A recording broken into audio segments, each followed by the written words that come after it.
Monday morning, Middays with Marks, 97.5, the Fanatic.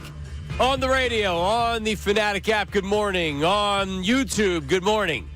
To our live chatters, and we say good morning to Raymond Dunn, who was a part of the Sixers weekend, attending Game 3 live. Hi, Ray. Hi, how are you? Oh, I'm fantastic.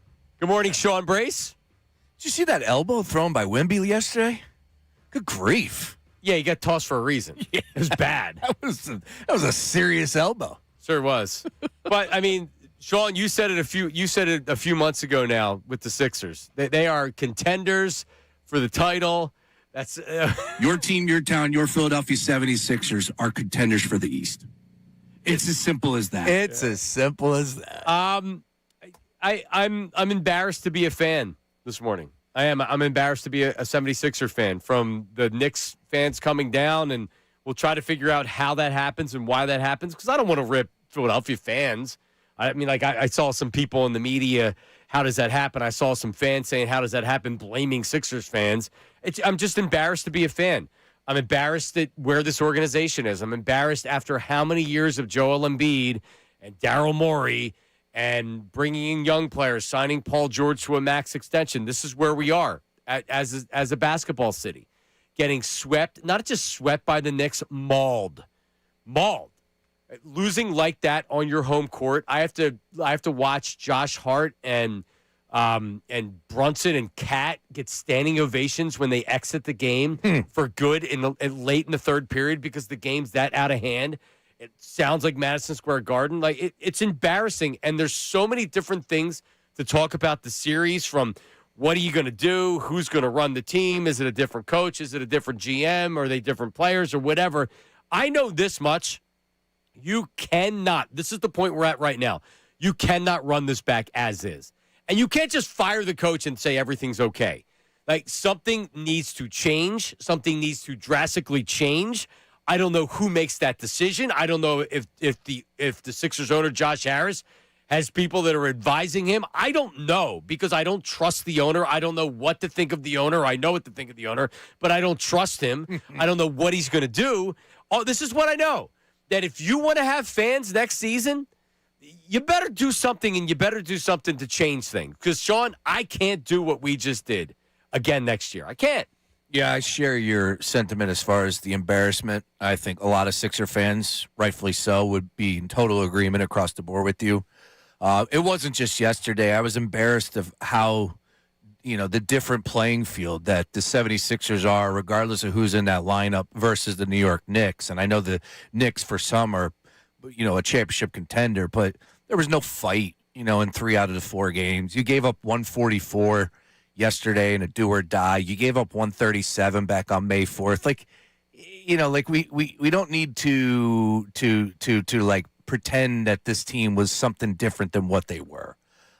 They deserve the credit for fighting back what they did against Boston, but it's 2 tiers. It's the haves and the have-nots when it comes to teams that could be playing for a little bit more here. And clearly the 76ers, regardless of if anybody is 100% or not, are not on that playing field for a championship contender.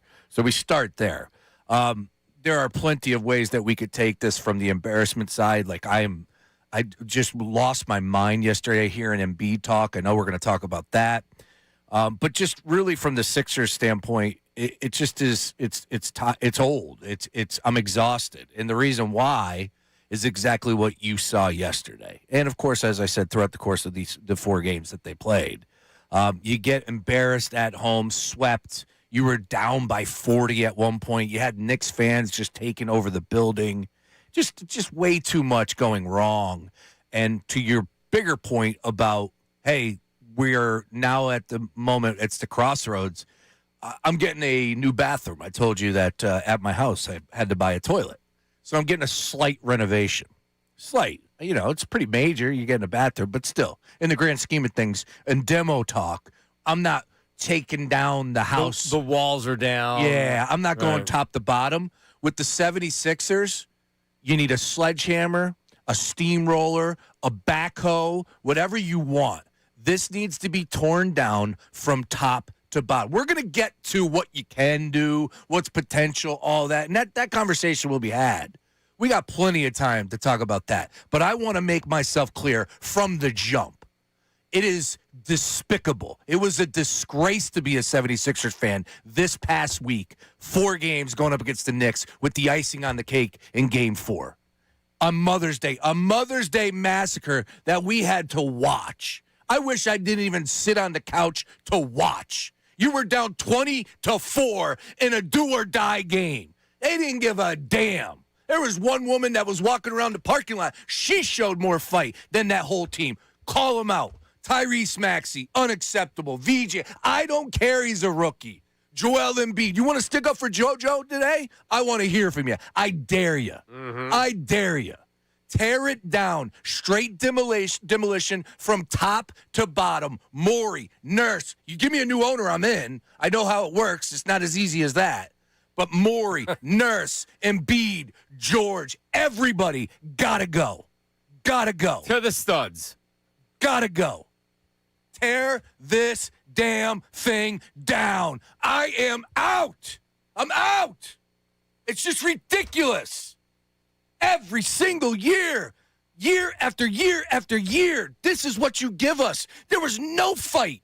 144, John. 144. They hit 25 three-pointers. 75 points on threes. Can we get Brunson getting the standing ovation at the Xfinity Mobile Arena leaving the game? No, I'm just kidding, right? You don't have to actually look for that. Done with this. No, I mean, because I was at the Phillies game yesterday, so I had the overlap by the time I got home. By the time I got home, I'm like, oh, okay, game's over. I don't have to worry about this one right here. Ray, you weren't there. You were there on the Game 3. How was the experience being a Sixer fan this weekend? Awful. I mean, a disaster. Now, I think I might have gotten past 4 braces because I had that Friday night. Friday night, it was 80-76. And I'll be honest with you, there were a lot of pleasantries being exchanged between myself and Knicks fans in the section. 80-76. They got the stops they needed. Offensively, they couldn't make anything happen. And then Knicks going to run from there. And what was a 4-point game ended up being mass filing out of Sixers fans early in that game. And I just sat there because I was like, better for me to just sit here and take it and listen to it than just wander into what is chaos and pandemonium of Knicks fans in the parking lot. That's so awful. It was awful. It was a terrible, terrible experience. But I walked out of Game 3 like, yeah, this thing's cooked. And then, like you said, by the time you got home, there wasn't a game. By the time we sat down, we did like the 4:15 Mother's Day. You call it dinner, but it's much earlier than what you would ever call dinner elsewhere. By the time we sat down, it was like, yeah, the game's on. I could see it. But I'm looking up, just seeing up. Now it's 25. Up, now it's 30. They came out and they shot the lights out, and the Sixers had nothing. Yeah, the Knicks are just a much better team. The Sixers. Yeah, that's also a takeaway today, too. You go down fighting. But there was no competition. These were open shots. It was honestly practice. They were down 3-0, and they were like, "Yep, done. We're not winning this series." Yeah, done. Flyers took Carolina to overtime. They got swept. They took Carolina to overtime. They fought. Sixers didn't fight. And now what? We're going to run this back? So the Athletic reported that Daryl Morey, and I want to get it straight here, Sixers ownership is evaluating the jobs of Daryl Morey and head coach Nick Nurse. No decision has been made about their future yet. This is according to the Athletic. Also adding, Joel Embiid was not happy that the Sixers did not add to the team at the trade deadline and traded away Jared McCain. Yeah, we agree with you there, Joe, but that's as far as agreeing with Joel Embiid, that's where that's going to stop. All right, Joel Embiid after the game, are you kidding me? We're going to play some of those sounds. Every year after they lose in the playoffs, Joel just steps it up. I mean, he had to put his daughter down. So it's like, sorry, we got to make this quick. I got to put my daughter down. Oh, sorry. Why don't you just not talk? Go ahead and just put her down. We'll talk to you next year. Don't want to inconvenience you at all, JoJo. Not at all. 610-632-0975. 610-632-0975. Sean Brace is daring Embiid fans to call in. Oh, yeah. And say why Joel Embiid should be on the team next year. Here's the problem. I don't know if Bobby Marks says that you'll be able to trade him. I've seen written by a couple different people. They don't know if they're going to be able to trade Embiid or what you're going to get in return. At this point, does it matter what you're getting in return? We're emotional. They just got swept yesterday. I get it. Are you really bringing him back? He's coming back? You're bringing Joel Embiid back? Played 7 games in the playoffs. They were 3-4. 610-63, and that's with them winning a series. 610-632-0975. Last week we talked about whether the season was a success. Well, I said they can't get swept. They got swept. Joel Embiid said, yeah, this was a successful season. Phone calls, 610-632-0975. Voice memos in the Davis Honda text line, 610-632-0975. And then a text as well. It's Middays with Marks, 97.5 The Fanatic. Got something to say about Philly sports?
Put my daughter down to sleep. Y'all can ask me all the questions y'all want tomorrow.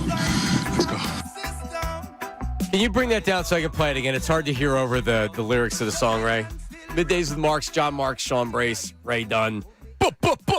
Beginning of the press conference, Joel Embiid, who for whatever reason they had exit interviews last night after the game.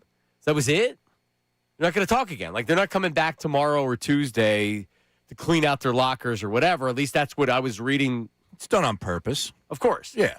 Right. There are no dummies down there. They're very in tune, a matter of fact, with what's being said about them.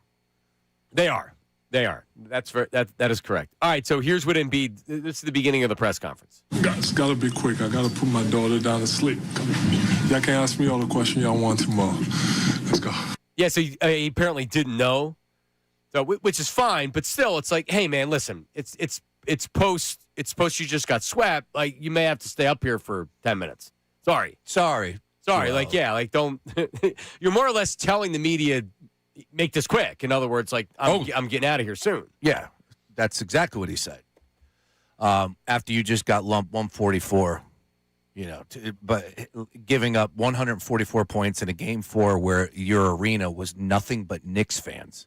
First thing you say is, sorry, guys, you got to make this quick. I don't have time for this. I got to put my daughter down. And so here's what he said as far as the series or the postseason or the season being a success. Here it is. I know we lost, and I know that's not the right mentality to have. But, for me, this was a success. Came into this year not knowing where I was going to be.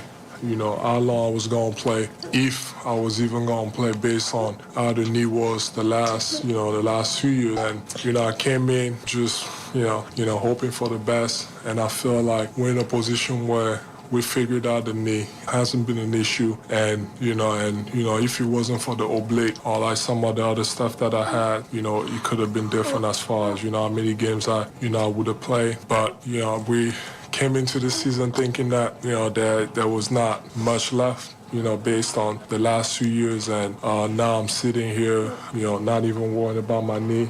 There it is. There's the expectation. Yep. There's your expectations of the team right there. There it is. A success. I didn't think I was going to be able to play. Great. He hasn't even started the extension yet. This isn't even the $70 million a year that he's making. That starts next year. And that's a success. I was able to play. How many games? 39 games? 38 in the regular season, 7 in the playoffs out of 11. Right. So he missed 4 games in the playoffs as well. But it was a success, though, John. And by the way, he feels like that because he probably didn't know if he was going to be able to play. Think about that. I hope GMs were around the NBA. They were thinking about, hey, maybe we can get Embiid. Okay. Oh, it's a guy that didn't think he was going to be able to play because of his knee. Now he feels better about it. He's able to play 38 games. Which there's so many ways we can go with this cut. And one of the first things that jumps out at me is the fact that he said, well, I wasn't sure if I was going to even be able to play this year. And it's like, wait a minute. Like you just said, John, the contract hasn't even started. What are we doing, Daryl Morey? You're giving a guy a brand new contract with 3 years. You extended him when you did not have to do it. And this guy opens up by saying, I didn't even know if I was going to be able to play this year. Yep. I think that's a problem. I would say that. I have a huge issue with you getting up there, Joel, saying that this year was a success to me. I have a huge issue with that. That is the wrong way to phrase it. You get up there and say, you know what, man, I surprised myself. I'm very happy that I was able to play, perform due to the health not being an issue. I have no problems with that. But to sit here and say that I define this year as success. Well, it's all about him. Correct. That's it. And honestly, my takeaway from the series isn't, Ray, I don't know how you feel. My takeaways from the series isn't Joel Embiid, I hate you, I want you traded. I mean, I'm not telling you I don't want him traded. I don't want to totally blow this up. But you look at the product that was put on the court, what the 76ers are and what the Knicks are. Man, Daryl Morey came in here how many years ago now? Six years ago now. A team that was close and needed to be put over the hump, right? And you know what he's done? And he's made some good draft picks and he's made a couple of good moves. It's a bottom line business. And where you are in 2026, this isn't good enough and it needs to change. There is no world that you can bring everybody back. And I'm like, oh, well, you're going to fire the coach. No, Nick Nurse doesn't even need to be fired. There's no way that you can bring everybody back and try this again. You can't. And I honestly, until I really paid attention to his press conference, I wasn't even really mad at Embiid. He battled through these injuries, man. He had emergency surgery. He clearly wasn't healthy. He could barely jump out there. But then he opens up his mouth, and it's like, oh, okay. There's Joel Embiid. That's the guy setting your tone for the team. And then Tony Jones wrote something in The Athletic that we'll get to, and it's like, oh, again, there's Joel Embiid setting the tone for the team. You're never going to win like this, man. You're not. I guess my question to you about the success comment is where would have been the line of what you wanted to hear? Because you said happy. You just said happy, Sean. If he said I was happy. About health. Because that's what he basically said there. Yeah, success but you can't say success. No. But if he said happy, we'd have happy being the thing going around. ESPN would have tweeted out Joel Embiid was happy with the season. I would not, because it would be more tailored to the fact of I believe or the ability to get out there and play after dealing with the oblique, after dealing with the appendectomy. So there's absolutely, you come across so tone deaf by saying this season was a success when you played 38 bleeping games, when you played 7 of 11 playoff games and you got swept by the Knicks. You were down by 40 in a do or die. Don't say the word success. Nothing was successful about anything to do with this year. Nothing. Boston, the comeback, nothing. Nothing was successful. Again, I think we did this conversation last week about the expectations you had coming into the season. And I'm not going to sit here and tell you it's a success because I didn't think it was a success when they came back and beat Boston. Given where you're at right now in terms of competing for a championship and where, like, if you had 3 max players and 2 of your max players are in the 30s, Getting swept in the second round is nowhere near a success. Now, contextually, when it comes to his career about getting himself back out on the floor, I understand why he feels the way he feels. All about him, yes. I understand why he feels the way he feels about the season. Like, I saw that, and I was like, I know the word success is going to drive people nuts. And it's like, I get what you're saying, Joel. The time of the place, probably not the right one. But ultimately, for me, like, looking at the entire presser, I take a lot more away than just him calling it a success. He obviously doesn't care. He opened up by saying, y'all make it quick. I got to put my daughter down. You just got boat raced. I don't think that he doesn't care. He just he doesn't see anything except from his eyes. Both of those comments see that right there. Yeah. Right, like, Ray, you may say, well, he said it was a success because he was able to play 38 games. Right. He can play 65 games, and it's a success. And that bar is 38 low. games. That's what I'm saying. What are we doing? Low. How low was the bar of expectation of what he was going to be? I mean, we were calling Frankenstein in December. My expectation was he was going to play more than 38 games. It's the back-to-backs and Dude, all he that. didn't play 40 games. He didn't play half the games. Yeah, I understand. But as we went through this entire journey of this season with him, there was a time where, like, yeah, I don't know if he's going to have a career. Like, we were watching him. We were saying, hey, this guy's here. There. The fact that he came back, the appendectomy, they beat Boston, all those things, I can understand in the moment where he's at. Like, I get it. It's not a success. I don't want to come across as the guy telling you it's a success. No. You're saying you can see why he feels like that. Right. Yeah, I can see why he feels like that too. I mean, it's part of the problem is that he feels like that. That's a part of the bigger issue, that he does feel like that. That it's this a success because I was able to play this year. Okay, yeah, I guess your knee's that bad. Well, that's a problem. That's a problem that you feel like that after you just got swept. That you're comfortable enough to say that up there with no self-awareness of what that's going to sound like. Correct. And the bigger issue, putting JoJo to the side, is Daryl Morey giving him that contract. Daryl Morey, with this roster construction, it starts and ends with him. He's got to go. Got to go. If you run it back with Daryl Morey, that means you're running it back with Paul George, you're running back with Joel Embiid, and you're running back with Nick Nurse. And I don't want to hear Daryl Morey fires Nick Nurse and get – no. That's sacrificing Nick Nurse. You need a change. This thing has to be gutted from top to bottom. Do you think that's going to happen? At this point in time, I don't know. I don't know because Josh Harris is the wild card. Josh Harris has so much on his plate, from whether it's the Commanders or these other teams that he's involved with, to everything that's following him on the timeline. And if you're not paying attention to that, you got your head in the sand because his name was mentioned in the Epstein files. That continues to be something that's being brought up by a lot of fans on social media. Google his name, and that's all you're going to see. So he's got so much going on in his world. And, oh, by the way, showing up to that game in Boston with a guy who testified the following week about his relationship with Jeffrey Epstein, Howard Lutnick. That probably wasn't the best idea either, Josh. Speaking of who that, am I? Brendan's calling from Horsham. Brendan, go ahead. That's Sean. You took it out of my mouth. Where's a reporter like Bob Cooney who has the balls? Who's the reporter going to be saying, "Hey, Josh, if your mindset is to sit next to that scumbag a-hole, how are we to trust your mindset on the Sixers?" He's not going to talk to the media. Correct. That's the thing. There's no press conference so for him. The owner doesn't talk. Jeffrey Lurie talks. John Middleton talks. Josh Harris. What does he not have enough sugar in his sack to stand up there and be accountable? Because a reporter would be like, if your mindset is sit next to him, how can your mindset be like, I know what to do with the Sixers? Because anyone with a brain would say, I'm not sitting next to him because of what he is. And then someone would be like, yeah, you have a brain. I can see how your point. I trust you. I do not trust Josh Harris at all. You know what, Brendan? Like Sean's asking, appreciate it, buddy. Sean's asking, I just don't know who makes the decisions.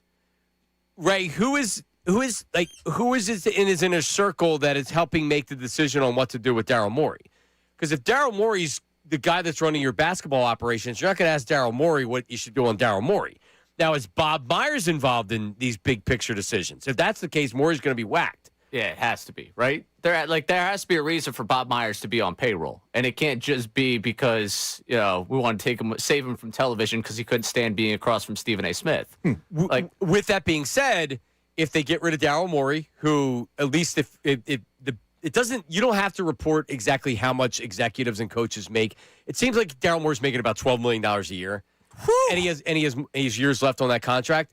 Is Josh Harris, who we've already seen that it's about the bottom line with him, especially with this team, is he walking away from from $12 million a year and paying Daryl Morey to not be here for $12 million a year? What are you paying Bob Myers if he's the one that's going to run basketball ops now? $15 million a year? And then you're paying a GM, whether it's Elton Brand or another guy, to run the day-to-day. So now you're spending $30 million a year for a team that can't make it out of the second round of the playoffs. I mean, I don't know what Josh Harris thinks about that. He may say, hey, run it back with Joel Embiid. We'll see what happens next year. Like, does he even care? I don't know that he cares. Nobody knows that. And you were never going to be able to get that because you're not going to get a chance to talk to him. Yeah, and that's the issue, right? Like, he could put a lot of this to bed. Just step up to the mic, answer the questions honestly, tell us exactly everything you need, clear the air, and let's move on. I mean, he's not. But he won't. Why won't he? He doesn't have to. I wouldn't either if I was him. Well, he used to speak. He used to talk. He used to be at these press conferences. Yeah, before he was correct. So now he won't, and that's the issue. When was the last time he actually spoke? It was long before. It was long before this stuff that we're talking about here. By the way, I was going to say I don't remember. Been a while because up a the Josh finals Harris presser there's in a been long time. two drops. There's been two drops, and that was the first time his name was mentioned. It was just a real brief, and they released a statement through a spokesperson, and that was it. And that was a long time ago. I don't think he's talked in. Well, actually, I don't know when he's talked, but I do remember when he first bought the team. Is when I worked here before. It was a nervous tick. Yeah. Where when he was speaking, he would always clear his throat. And I did Let Me Clear My Throat, the DJ Cool song. Love it. And I put him clearing his throat during the song, and the Sixers got mad at me for doing it. But so they tried. He doesn't want to talk when he has to come out, and he has to talk when guys when coaches or whatever. He comes out and talk. He doesn't want to really talk. He's not going to talk right now. Regardless of that, here's what my best guess is the Sixers do in the offseason. Morey gets fired. Bob Myers takes over. Maybe Elton Brand sticks around. Maybe they bring somebody else in. And then you run it back essentially with you try to make the rotation better. Maybe you trade the draft pick to try to do something. I would put money, if I was a betting man right now, I would say that's what happened. I agree. I think that's exactly how it plays out. And I would imagine Bob Myers might. Again, is he going to bring in a GM? Yes. Is he going to run things for a little bit? Maybe. But that's the Preston Mattingly of the Phillies. Yeah. He's not making any major decisions. He's running the day-to-day. And what's going to happen is, look, he's going to bring in his guys, whether it's a head coach, Nick Nurse goes now, or he sticks around. I don't know. I would imagine that every GM wants to bring in their guys, so that's when you clean house. But again, they're going to run it back with Paul George and Joel Embiid this upcoming season. But if you're firing Nurse, then you're paying a coach to not coach, and then you're bringing in your own coach. I'm just telling you, if they were moving salary because they wanted to avoid luxury tax payments, don't think for a second, even though Josh Harris is a billionaire, that those things don't matter. No, I don't. Because they do. I don't. And I'm fully ready for Joel Embiid and Paul George to be back on this roster next year. I am prepared for that. Now, there will be other moves to be made. There are plenty of other free agents, so you got to do better with those opportunities, whether it's Oubre or Quentin Grimes or whatever it may be. You need to go ahead and find some free agents that could help you out. Again, if we're setting the bar, I don't want to confuse it, right? My bar isn't about health. My bar isn't about we competed. My bar isn't we beat Boston or we made round 2. That's not my bar. My bar is a frickin' championship, John. Well, you give them no shot. Understood, but you need to go ahead and make some changes. I agree. Because this team currently constructed has zero chance and zero fight, and that's what you get. You're embarrassed. I hope Josh Harris is embarrassed. Credit to him. He stuck around for the full game. Credit to him for that. I was watching. I was waiting to see that weasel bounce at halftime. He stuck around. Good. Because that was embarrassing. Sixer fans across the board. I don't care if you're positive Sean Bernard today. You know darn well you're embarrassed. No, but to your point, it is so you run it back, you keep Embiid in maybe large part because what you're getting in trade returns is nothing. He's got 3 more years. Yeah, I mean the contract just started, and he just said at the press conference he thought it was a success because he was able to play. Yeah, let me bring that guy in. He didn't. Yeah, right. Yeah, we may think that the Embiid tease and how talented he is. Well, hopefully Bob Myers can work his network and try to get rid of him. I just don't know if they would. Yeah, and can you imagine? And that tells you all you need to know about this contract and why Daryl Morey has to go. This was his vision. We got it. We just got his vision with Paul George and Tyrese and Joel. Like, yeah, it's a 2015 way of running that an was NBA the vision. team. It played out, and then you lost in 4 straight, and you gave up 144 in a do-or-die spot. Oh, by the way, 137 in game 1. There was one game that was worth the damn, and Joel Embiid didn't play in it. That's it. Like, the haves and the have-nots. There's a few teams that are much better constructed than the 76ers, and Daryl Morey is the reason why that the Sixers aren't on that level. He decided to go in on these superstars, these max contracts, and then, you know what? I'll go ahead and get myself a Barlow. I'll get this guy, and then we'll be fine. Quentin Grimes. I also read a lot about that today, which is like, oh, well, you know what? The margins, he's really good. Really? Yeah. With who? Barlow, who barely played in the playoffs? Who else? Maxi's a great draft pick. Edgecombe, they had a high draft pick, but they picked the right guy for sure. Right, like I'm not telling you Morey's garbage. He's a garbage GM. What are we talking about? In the margins, where do you have these good players? I saw him release Isaiah Joe. I saw him trade Jared McCain. I saw who's the cat that plays for San Antonio. Yeah, like they released him. They released him so they could have Mac McClung. They could have him on the team so he could be in the All-Star or in the dunk contest. Right? Where in the margins is this team good? They're not. Isn't that what's clear from this last series? Here's the bottom line. Over the last 9 seasons, 18 different teams have made the conference finals in either the East or the West. Pistons' last appearance in 08, Spurs in 17 can make it 20 if they win and get to the finals, which could possibly happen. That would be 2/3 of the league, boys. You know who's not one of those teams? The 76ers. Daryl Morey's tenure as the president of everything basketball with the 76ers has been a failure. Point blank it's as simple as that. It has been a failure. Yes. This team has not got out of the second round, and now I have Sixer fans trying to tell me that the fact that Joel Embiid played in 38 games and 7 of 11 in the postseason, that's good. That's good. That's something to build off of. I'm not buying it, and I think you're completely out of your mind if you are. Yeah, Ray. I think multiple things can be true. Like Joel Embiid, he was a warrior, man. I mean, if I said that a couple days ago, I gotta say it again today. He was a warrior. He couldn't even jump. No. In Game 3, it was. I mean, honestly, it was tough to watch. And it's tough to watch him on defense right now. It's tough to watch. There's a 1,000 ways you could go in terms of criticism for him. I'm not telling you not to criticize the guy today. I'm just telling you, by the time we got to him saying this season was a success, maybe I had already moved past this season. Yeah, I kind of did too, man. Like, there's plenty more. There's plenty more in that press conference. No. If you take out the press conference, and by the way, how many times have you heard me talking about the erratic Embiid that I literally can't stand? Yeah. That's what he had against Towns in Game 3. Yep. He's out there shoving him around, all out of sorts, totally out of his head, and like that comes with that type of a matchup with Karl Anthony Towns. But he was broken down out there in Game 3, man.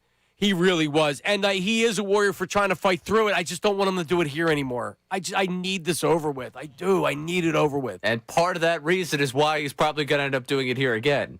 Because where is he going? Like, I understand. Bob Marks told us, any contract's movable. We live in this world where they could start maneuvering. But if you're an executive around the league, yep, like... You making that move? His best ability is his ability, not his availability. That old cliche for him, it's the exact opposite. The best thing he is what he is. It's not the number of games he's going to play for. Imagine you're a new GM. You know what? Just moved in, got the family settled. Oh, yeah, now I got this great idea. Let me trade for Joel Embiid, who does not play 93 games over the last 3 seasons, boys.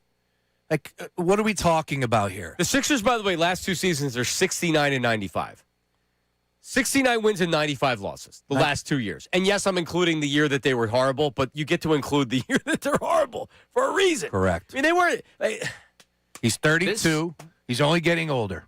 This construction with the 3 of them was built around the idea of the first 2 years with Paul George was when you had to pay this off because the contract wasn't going to age well. You gave him a 4th year because you wanted to have him as a max contract in the first 2 years. First 2 years are done. The plan here has failed. Correct. Let's go to Ben in Cherry Hill, New Jersey. Ben, what's up? Go ahead. How's it going, guys? Yo. Obviously, very disgruntled with how everything's gone in the Embiid era. I don't think it's necessarily his fault for everything that's happened. I think a poor front office stemming back to So Brett Brown taking over as GM along with Elton Brand, there's never depth. We never have depth. It's a massive problem, and I don't really see where we go from here because you can't just unload Joel Embiid's $190 million we're about to pay him over the next 3 years. And we're probably stuck in mediocrity for a very long time. Yeah, no, but you know what, Ben? You're right, and that's where I am, that I don't think they're going to trade him, which means they're going to try to run this back again just with a couple pieces of duct tape and maybe some better moves that'll help your bench and things like that. Ultimately, as Sean says, this isn't about getting out of the second round of the playoffs, and that would be a nice start. Can this team win a championship? Man, they could play the Oklahoma City Thunder in 10 games. They wouldn't win one game. They get swept 10-0. Yeah. So isn't that really what we're talking about? Is this really the expectation of Joel Embiid playing 38 games and it's like that's a success and we're going to keep doing it? But that's really like if you're a Sixer fan, I don't know if I've ever felt more hopeless because you have an owner. You have an owner that sucks. And when you have one of those franchises where you have bad ownership, like Daniel Snyder with Washington, you were never going to win with Daniel Snyder because it starts at the top. Don't you feel the same way with this organization? I've felt more hopeless before, but beating the Celtics obviously had to do it at some point, but then the embarrassment that they just showed over these past 4 games, just no heart, no hustle, absolutely disgraceful. And yes, I do think it does stem from a loser mentality with Joshua Harris as your owner, a guy who doesn't let the Sixers post on social media congratulating the Eagles because he owns the Redskins. It's disgraceful. And it starts with Josh Harris, and it continues through everything else. You know, and Ben, good call. I don't know if that's factual as far as, posting. It would make sense, though, right? It was talked about. Oh, did the Sixers not post positive things about the Eagles? That's funny. Well, he doesn't wear any Sixers gear either. I saw him with a hat on. Never mind. Take that back. But he's all commandered up, that's for sure. I don't even care about that because let me just say this. Like, honestly, there were plenty of times that I said, this ownership is good. Like, because you ask people, I talked to people over the years. Like, my number one question is this ownership good? Yes, you would hear back. They do what needs to be done. That's all I care about. It's a business. Run it like that. But now things have changed, and you need some really, really crucial answers. Well, this is where Jeffrey Lurie, as an owner of the Eagles, he makes good decisions. He's a smart owner. 100%. And you can see that. I need to see that from Josh Harris. All the other stuff that we're talking about is fine. He has spent money. He hired Daryl Morey. He brought in a guy that had a track record, at least, of being a successful guy running a team. Now you need to make a smart decision and a big decision. And if you can't do that, you need to surround yourself with people in your circle. Where are you going from here? This is a crossroad. I don't know if he cares enough, though. Honestly, don't. After yesterday, it's going to tell us everything we need to know. We'll have that answer. If he makes no changes, he doesn't care. All right, Joel Embiid's relationship, what does it look like with the team? He was asked about his feelings on management. We know what he said before. We'll play that for you coming up next. Your phone calls. We have voice memos as well. 610-632-0975. Middays with Marks.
Oh, Ray.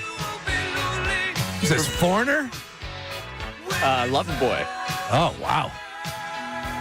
When it's over. I thought you were going to go Sugar Ray. No, that's coming up. Don't worry.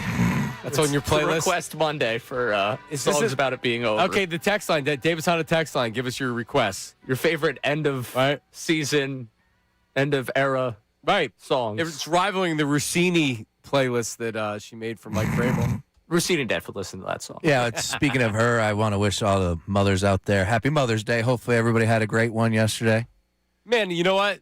We actually had a really good Mother's Day. Good. We did. Went down to the ballpark. Saw a good game. Saw Schwarby hit 2 home runs. Bombs. Bryce went deep. Bombs. Yep. Yeah, it was good. Like Chris Sanchez, my favorite Philly, so I was able to watch him deal. It's baseball season, boy. And he was dealing. Yeah, it is. It's going to be baseball season. Yep. Otto Kemp's killing it in AAA. Things are good. You think Vrabel swung by to see the kids? just Sorry.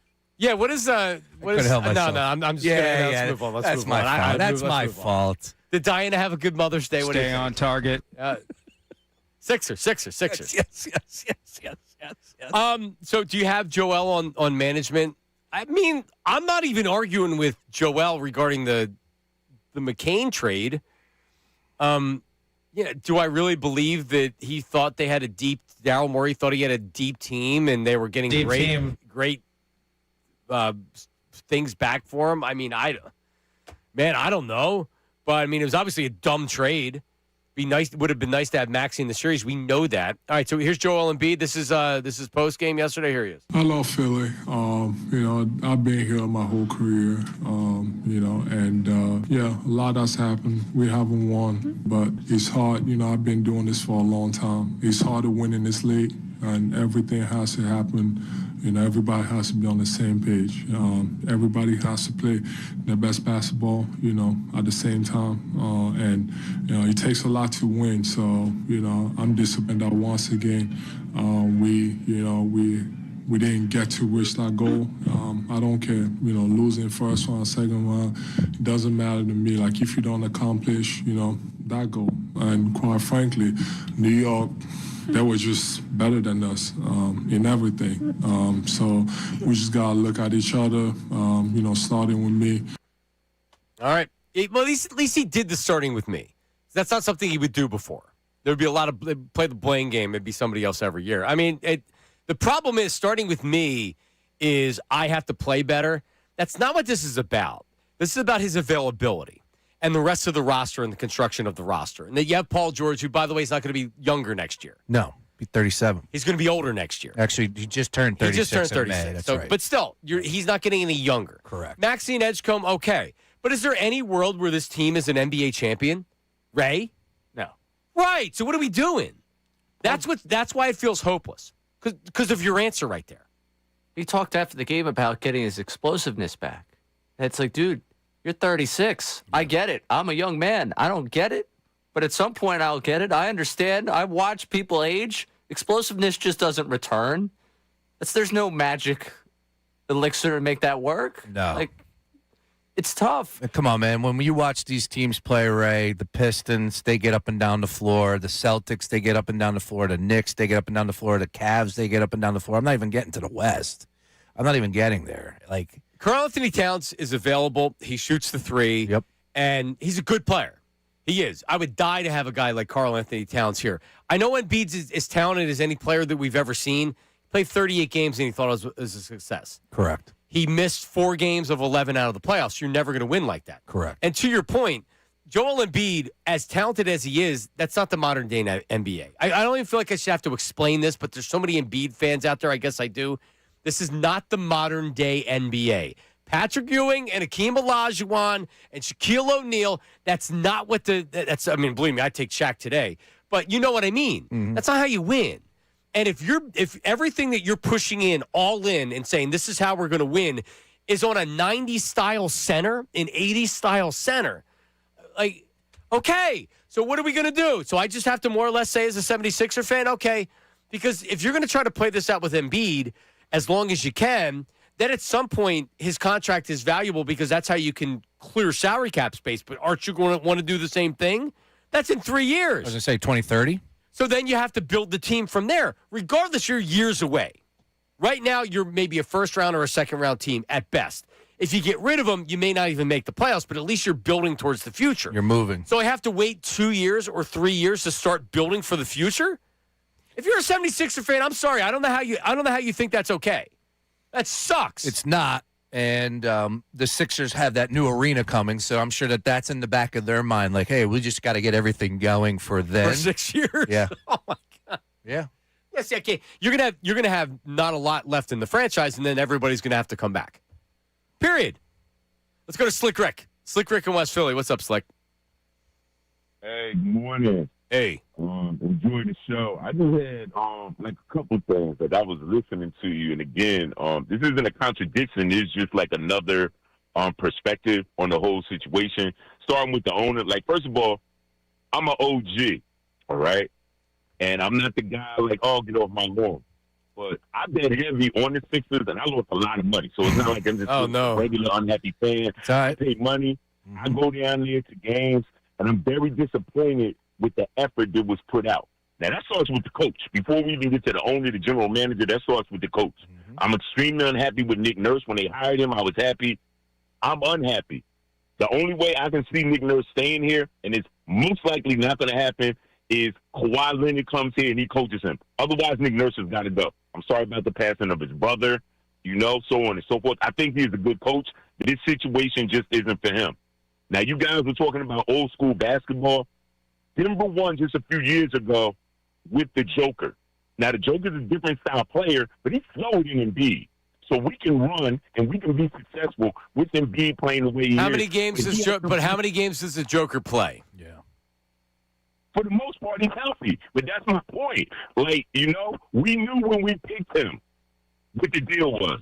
So it's exactly what we signed up for. Ownership has changed. The general managers have changed. The coaches have changed. So that's what we signed up for. What do we wait, like 2 years for him to play? He won an MVP. That's an individual, accolade. But the fact remains is we still have potential to win with this team. The way we looked against Boston, we did not maintain that same Slick Rick, listen, man, I got to run because we're up against it. 610-632-0975. Running this back, you're just delaying the inevitable. And it's going to take longer for you to actually get your team that you want to take the next step. Coming up, Brian Windhorst was on Get Up this morning. He spoke on Joel Embiid's future. We have that. And also, something that Tony Jones wrote in The Athletic that was this morning that is a huge indictment on Joel Embiid. That's coming up next. Middays with Marks, 97.5. Now on 97.5 The Fanatic Sports Update. It's over. I'm Ray done with this Fanatic Sports Update brought to you by ExpressPros.com. When production shifts, your workforce has to keep up. Express Employment Professionals is your best resource for hiring. Find your local team at ExpressPros.com and hire differently. The Knicks crushed the 76ers yesterday on Mother's Day, a 144-114 final. And Sixers found themselves down 19 points after the first quarter of play. They get swept 4-0 in the series. After the game, Nick Nurse. I mean, listen, we got beat by a really good team that's better than us tonight. I mean, I think nobody wants to lose the way we did tonight, without doubt. But our team went through a lot of ups and downs, and I think we hung in there really well for the season. And now, time for the offseason. Not just for the 76ers, but the Flyers as well. They lost 3-2 in overtime to the Hurricanes on Saturday night. Now, they also head into the offseason after being swept in the second round 4-0. Phillies won a series over the weekend. They beat Colorado 6-0 yesterday. Sanchez went 7 innings. Kyle Schwarber had a pair of home runs in the win. This update's also brought to you by Fox 1. Fox News is now streaming live on Fox 1. Get breaking news, in-depth analysis, and perspectives from the voices you trust all in one place. Stream Fox News on Fox 1. See Fox 1 for complete terms and conditions. Download today. I'm Ray Dunn, your home for the Sixers, Flyers, and the Union. 97.5 The Fanatic and The Fanatic app.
You'll hear this quite frequently in Wegmans. It's over.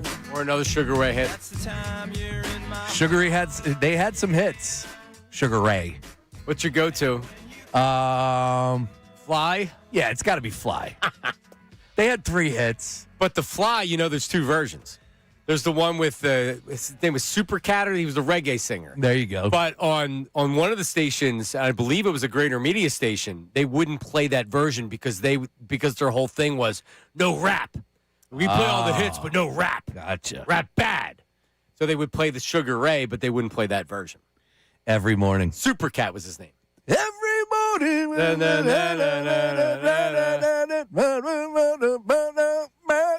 Such a day, baby. Don't say a word. Yeah, that a good. You hear that in Wegmans a lot too. It's a good one. Ray, what's your go-to Sugar Ray? Obviously, when it's over. When it's over. Because I don't know if I have a second one for you.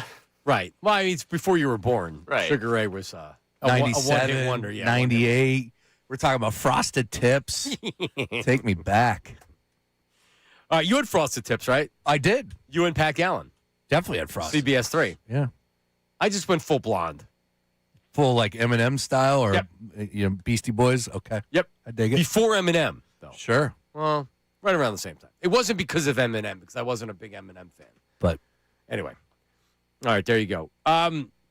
So where are we going here? Brian Windhorst? Windy? Hold on. Are we having a Ramona Shelburn on later on in the program? Yes, let's play it. 1:15. Ooh, what does she say about Joel Embiid's future in Philadelphia, Sean? she's connected too. What does Windhorst say about Joel Embiid's future? This is on Get Up this morning. Listen. Well, let me say that I do think this was a success because they beat the Celtics in that first-round series with the comeback. Embiid was awesome. They hadn't beaten the Celtics in 40-plus years. It's a little bit worrying to hear him say we came into the season thinking he was about done, considering he has 3 years and $192 million left on his contract, which is a new extension which will begin next season. And that is why I can promise him he will definitely be back. He is not going anywhere. The Sixers do have a couple of free agents, Kelly Oubre, Quentin Grimes, that they have to deal with. But, with him and Paul George locked into enormous salaries, this is going to be a team that's going to mostly have these guys next season. Fun. Yeah. There's a couple different ways we can go with that. And I'm not going to be that guy right now, but I'm really I'm done hearing about the Celtics comeback. I'm done. I don't want to hear it anymore. I get it. It happened. Okay, they deserve the credit. They were down 3-1. That's a team that obviously was dealing with some inner turmoil. There were some things not going right for the Celtics. Tatum didn't play Game 7. Sixers won it, and they deserve the credit. I'm not here to deny that. Enough is enough, though. The season was not a success because you were able to beat the Boston Celtics. That's not how I define a season as being a success. Wendy does, clearly. I don't know, Ray. You seem to be coming away. No, you're on my side. That's right. My bad. No, but Windy is the national. Hey, they beat the Celtics. They haven't beaten them in 40 years. Of course it's a success. Look at Joel Embiid. He didn't think he was going to be able to play. Okay, maybe you feel like that to where now you move on to your next NBA point. Mm-hmm. There's no 76er fan that thinks that. I mean, maybe there are, Ray. There's a few out there. There are. There's some people that feel like we had it was almost a 50-50 poll last week. There definitely are. Yeah, but that was when they didn't get swept. But it was already was in the word. If you said it was a success then, you have to believe it's a success now. Now, I'm not talking to you, Johnny Marks, because I know you want us to have a 280-character word poll. No, I know you worded it incorrectly. That 50%. No, I know. They got to stand on that side now. You're right. There's good context there, Ray. Nice work. Yeah. I just when you look at the 76ers, I just went to their their basketballreference.com page. I wanted to see what's the run, and this is with Brett Brown. Lost in the Eastern Conference semis, lost in the first round, lost in the Eastern Conference semis. Daryl Morey didn't hire Doc? He inherited Doc, or did he hire Doc? Why don't I remember? Here we go again. I believe he inherited Doc. I think believe it was you're Doc right. hiring, then Daryl hiring. I agree. But with Doc's first year, lost Eastern Conference semis. Doc's second year, lost Eastern Conference semis. Doc's third year, lost Eastern Conference semis. Nick Nurse lost first round. Nick Nurse missed the playoffs. Nick Nurse lost Eastern Conference semis. At what point do we stop this? At what point do we say, you know what, maybe it's about the guy that we continue to build around year after year? That's the answer. Yeah. That's the answer. And I mean, even whether Embiid's staying or not, I need somebody else making that decision. I can't have Daryl Morey making that decision. Daryl Morey was brought in here because Brett Brown wasn't good enough, because Elton Brand wasn't good enough, because and Daryl Morey came in here as the guy that's like, okay, like he's come close to building a championship team. He hadn't gotten there yet. What we learned about Daryl Morey is he's exact same place that he was in Oklahoma City or in Houston, except you have a broken down big man MVP and really like you're so much further away from winning a championship now from when he took over. Do we agree with that? Oh yeah, definitely. I felt like they could win a championship when Daryl Morey took over because Embiid was younger, because he hadn't had these years of being injured. You still had you had Ben Simmons. We didn't realize Ben Simmons was going to go completely AWOL. He did inherit what seemed pretty bleak because they were the first year of that Horford contract that looked like it was going to age terribly. And he moved had that. Richardson. Like that team did not look good. But yeah, it's certainly bleaker now, 6 years later. Yeah, and it continues the same conversation. It continues to get worse due to the fact of these guys continue to get older. This was his vision. It all came to fruition. The plan played out. Now, of course, Joel Embiid missing the final 2 weeks of the season due to the appendix being removed. Yeah, like that's not part of the plan. No. But again, I just the fact that you're going to sit here and bank on get us to the playoffs. That's all that matters is get us to the playoffs. And the reason why you're saying it is because you think that Joel Embiid is going to remain healthy. And here's the best part, guys. And we talked about this last Friday. There's still 2 more rounds. Still 2 more series. Yeah, it's never going to happen. Eastern Conference Finals, and then you get an NBA Finals. There's still 2 more to go. And this was your grand plan that this guy, Joel Embiid, who's played 96 games the last 3 seasons, who played 38 this year. 38 of 82, and then he missed 4 of 11 in the playoffs. You don't play back to This is my grand plan. We're going to roll him out there. Like, dude, I'll tell you what, man. The Sixers, if you can get a gig with them, it's a good gig. Daryl Morey's making bank. Joel's making bank. No one's delivering. No one's doing a damn thing. Everyone's getting paid, though. Must be nice. All right, so, and we have voice memos we'll get to. We have phone calls, 610-632-0975. But on the Davis Honda text line, you can not only send us a text message, just leave your name and location and your occupation if you can, but also the voice memo. So it's a good way to get involved in the show by just leaving the voice memo at 610-632-0975. This is from Tony Jones in The Athletic before we get to that stuff. One of the big things with me and Joel Embiid was the professionalism of the player. There's no doubt he's got talent. There's no doubt when he's out there, he can roll out of bed with an injury or an illness. He can score 35 points. Right? Like, we all know that. I'm tired of saying that. I'm tired of qualifying these things. But when Tyrese Maxey comes out at the beginning of not this past season, but the previous season, and says in a team meeting, calls him out for being, quote, late to everything, and then it gets leaked and put out there to where now he's got to answer to it, and nobody denied it. No player came out and said that's bogus, that didn't happen. In fact, that didn't happen. Right? And Embiid didn't even deny it. He tried to say, well, I'm not late to everything. And then he was looking for the suspect of who leaked it to the media. He was more worried about finding who leaked it to the media than actually what was said about him. Correct. And fixing that. This is from Tony Jones this morning. On April 1st, the same day as Embiid's social media post, a handful of players met with members of the Philadelphia's coaching staff before shoot-around in Washington to express concern over certain players' participation in team activities and the frustration over the direction of the 76ers season, multiple league sources told The Athletic. Among other things, the players expressed they felt there wasn't enough control of the locker room, according to those sources. The meeting was tense enough to briefly imperil the team's shoot-around. However, the conversation resolved enough that the activity was able to proceed as planned. So, in other words, on April 1st, the same day that Embiid was saying they won't let me play, that he didn't show up to the team activity, in shoot around that day or whatever was going on that day, there was an issue. And the coaching staff and the members and players, they expressed concern over certain players' participation in team activities and frustration over the direction of the 76ers season. I don't know why Tony Jones, and he's going to be on the morning show tomorrow morning, I don't know why Tony Jones just didn't come out and name players, because he's obviously talking about Joel Embiid. Because think about it, connect the dots. And we said it at the time. They're trying to make a playoff run. They're on the road. They know they need to win these games. They're trying to make the playoffs, not just to play in. All right? And what happens? Their best player, their MVP, their star player, can't make it to the team activity because he's too sick. And guys on the team feel a certain way about that because this is something obviously that happens on a regular basis. And they go to the coach and they go to the coaching staff, and she's like, no, this is BS. We can't have this. So then what happens? Embiid gets sat down early. We find out he finds out through the media. We find out through the media at like 11:30 that morning, and he goes off on social media on April Fool's Day. And we're not sure if it's a joke or not, right?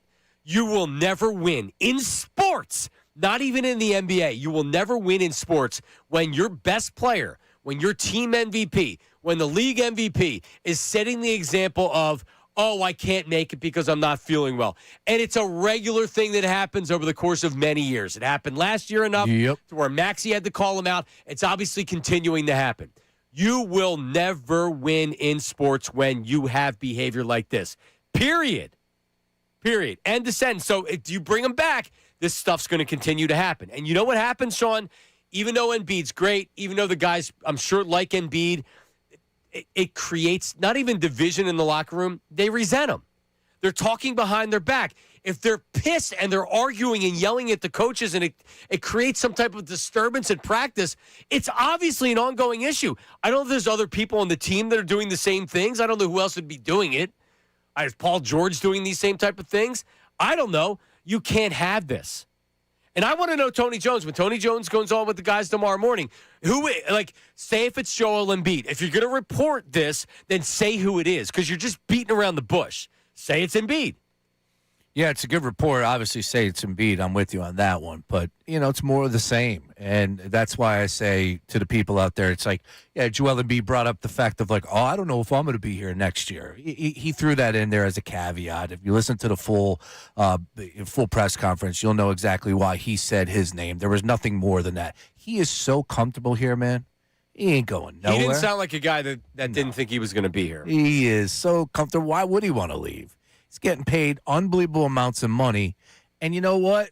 First thing he says when he sits down to the podium, make it quick, boys. I got to put my daughter down. 6 o'clock here on Mother's Day. He also said, I'll talk to you tomorrow. Yeah, but you just got swept. Yeah. I don't really care about that. I'll talk to you tomorrow, too.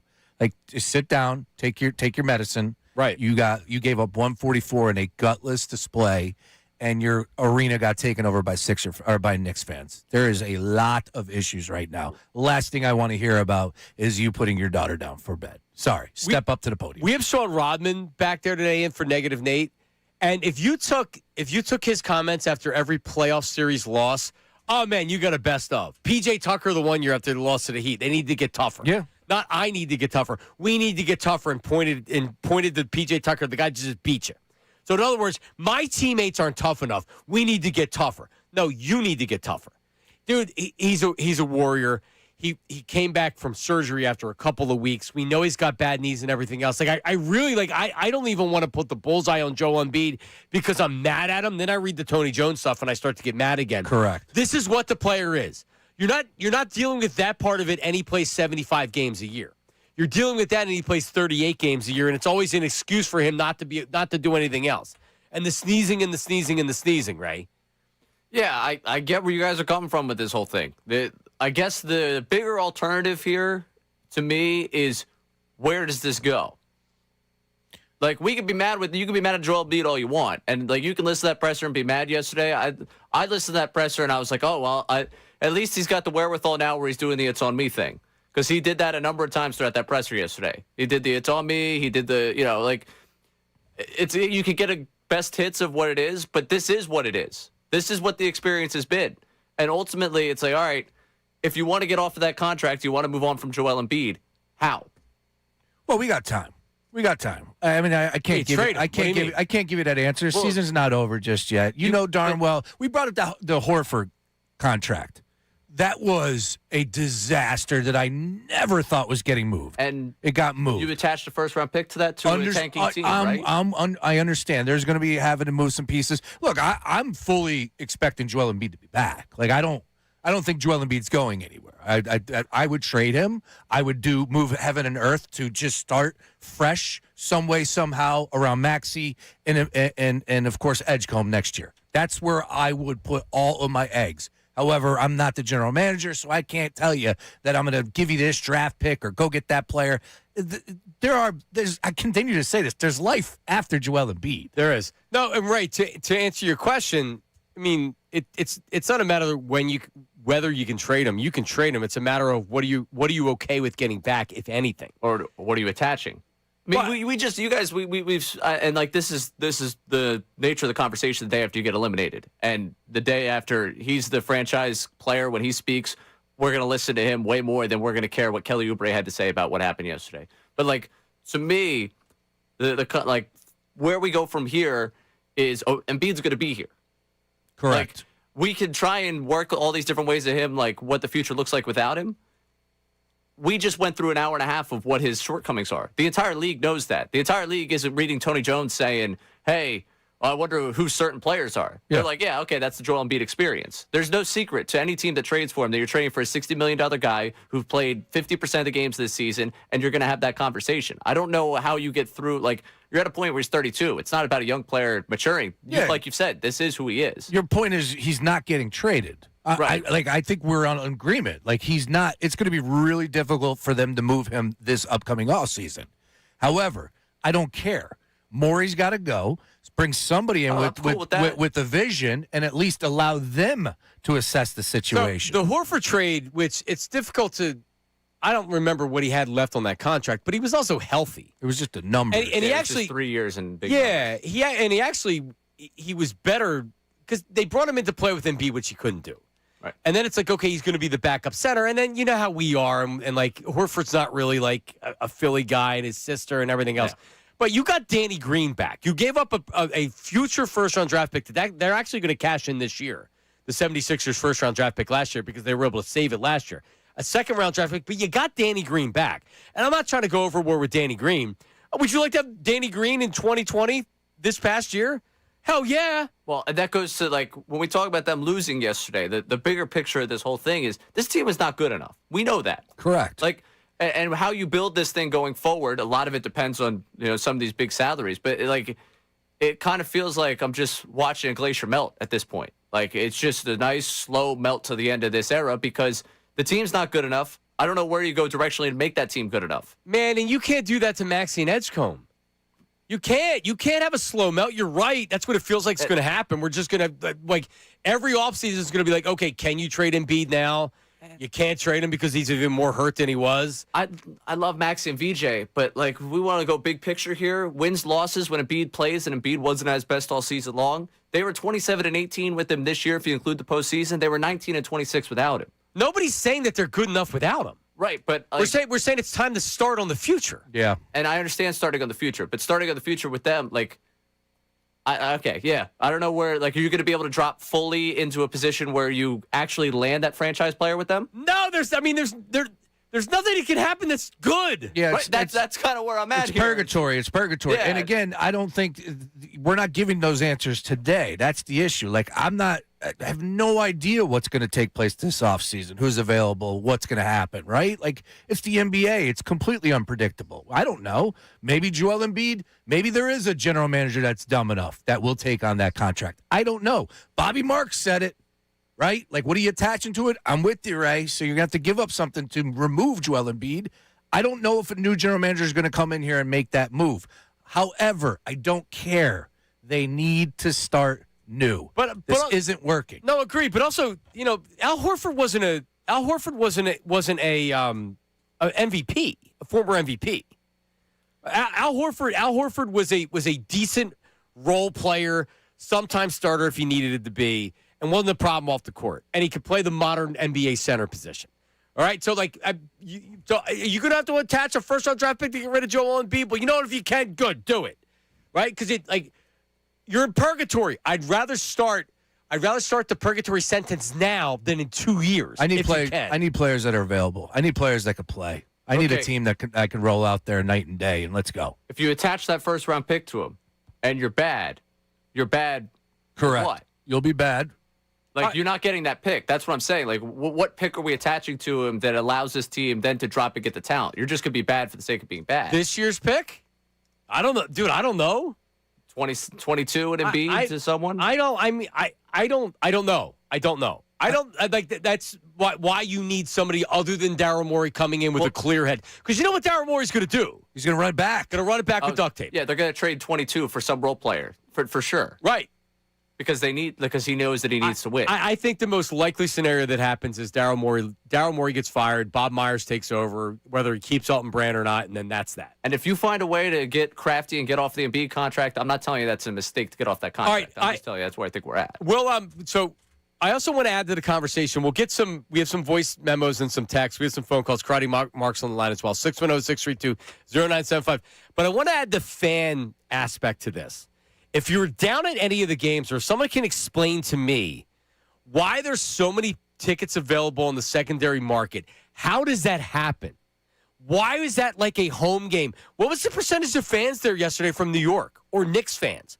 What was the percentage? Ray was there on Friday night. What was the percentage? How does it happen? Can someone explain it to me like I'm a dummy? Because I am. How is that possible? The 76ers sell out the building all the time. You're telling me for playoff games, there's all these available tickets on the secondary market? Aren't the Sixers controlling the secondary market with these tickets? That's what I'm saying. I need somebody a lot smarter than me to explain it to me. 610-632-0975. It is Middays with Marks, 97.5. Now on 97.5 The Fanatic Sports Update. Pair of sweeps. I'm Ray Dunn with this Fanatic Sports Update. The 76ers and Flyers both swept in the second round of the postseason. Both those series coming to an end over the weekend. First up, yesterday's Mother's Day Massacre. The Knicks crushing the 76ers in the final game of that series. 76ers down 19 points after the first quarter. They're swept 4-0 after the game. Nick Nurse. I mean, listen, we got beat by a really good team that's better than us tonight. I mean, I think nobody wants to lose the way we did tonight, without doubt. But our team went through a lot of ups and downs, and I think we hung in there really well for the season. Flyers also getting swept. They lose 3-2 in overtime to the Hurricanes on Saturday night. Both seasons coming to a close. The Phillies coming into focus here and coming to some pretty good baseball recently. They won the series over Colorado over the weekend, a 6-0 win yesterday. Christopher Sanchez with a good start and 2 home runs for Kyle Schwarber.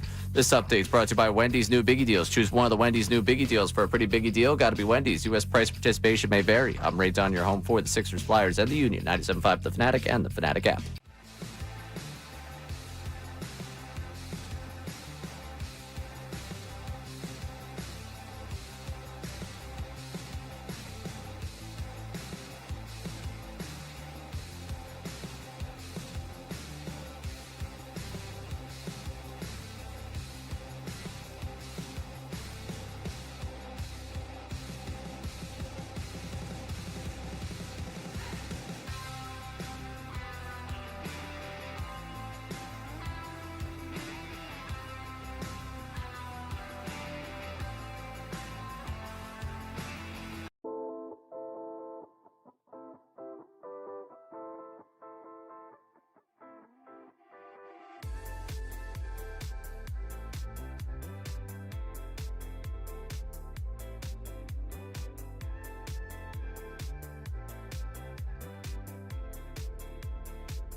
like I'm breaking up.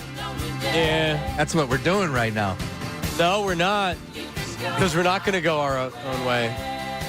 Sorry. You can play the end of the road by Boys to Men when he's traded, but that's not going to happen. Well, it might be end of the road for some people. Yeah, but I don't need to play Boys to Men for Daryl Morey. You play end of the road when it's like, we've had Joel Embiid in Philly, for better or for worse. It's been a long history here. Long time. 12 years total. He's won an MVP. He's going to get his jersey number retired. I mean, he's led the league in scoring a bunch of times. Daryl Morey, I don't ever want to see him or see him again. I really don't. I've had it. You hardly see him now anyways. You're right. That's true. He went to the combine. We didn't even talk about that yet. He's not speaking today. He's off to the combine. Yeah. Huh. Yeah, when do we expect to hear from him?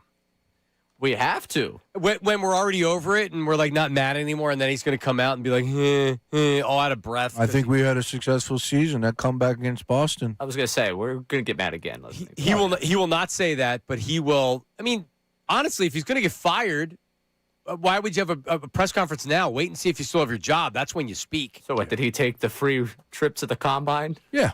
Yeah. Yeah, well, you operate like you still have a job. These guys aren't, this, right? They're not dumb. They know what they're doing. That's why they did not do the exit interviews today. There's no cleaning out the locker. No, we're not. Facilities closed. Don't show up. Nobody's here. Yeah, for sure. And here's what the other thing Daryl can do. He can network for his next job at the combine, and the Sixers pay for it.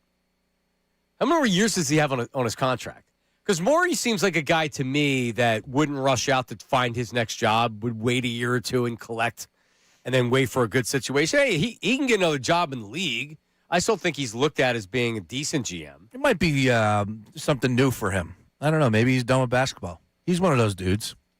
Right, because he's MIT. He's a bright mind. Yeah. Sam Hinkie is doing stuff outside of basketball. Hinkie never came back. Yeah, you're right. I don't know how many chances he had.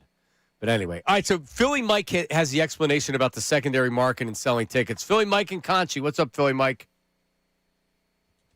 What's up, guys? How you doing? Not good. I'm driving my car, going to go off the cliff. I was online like everybody else yesterday, and the Sixers fans are selling their tickets, and I think that's a whole bunch of baloney. I have been a season ticket holder for 12 years. I gave them up this year, and I'll get to that in a second, but. The ownership, whatever you would say, the business office has been screwing with their own fans for like 3 years now, just completely jerking us around. And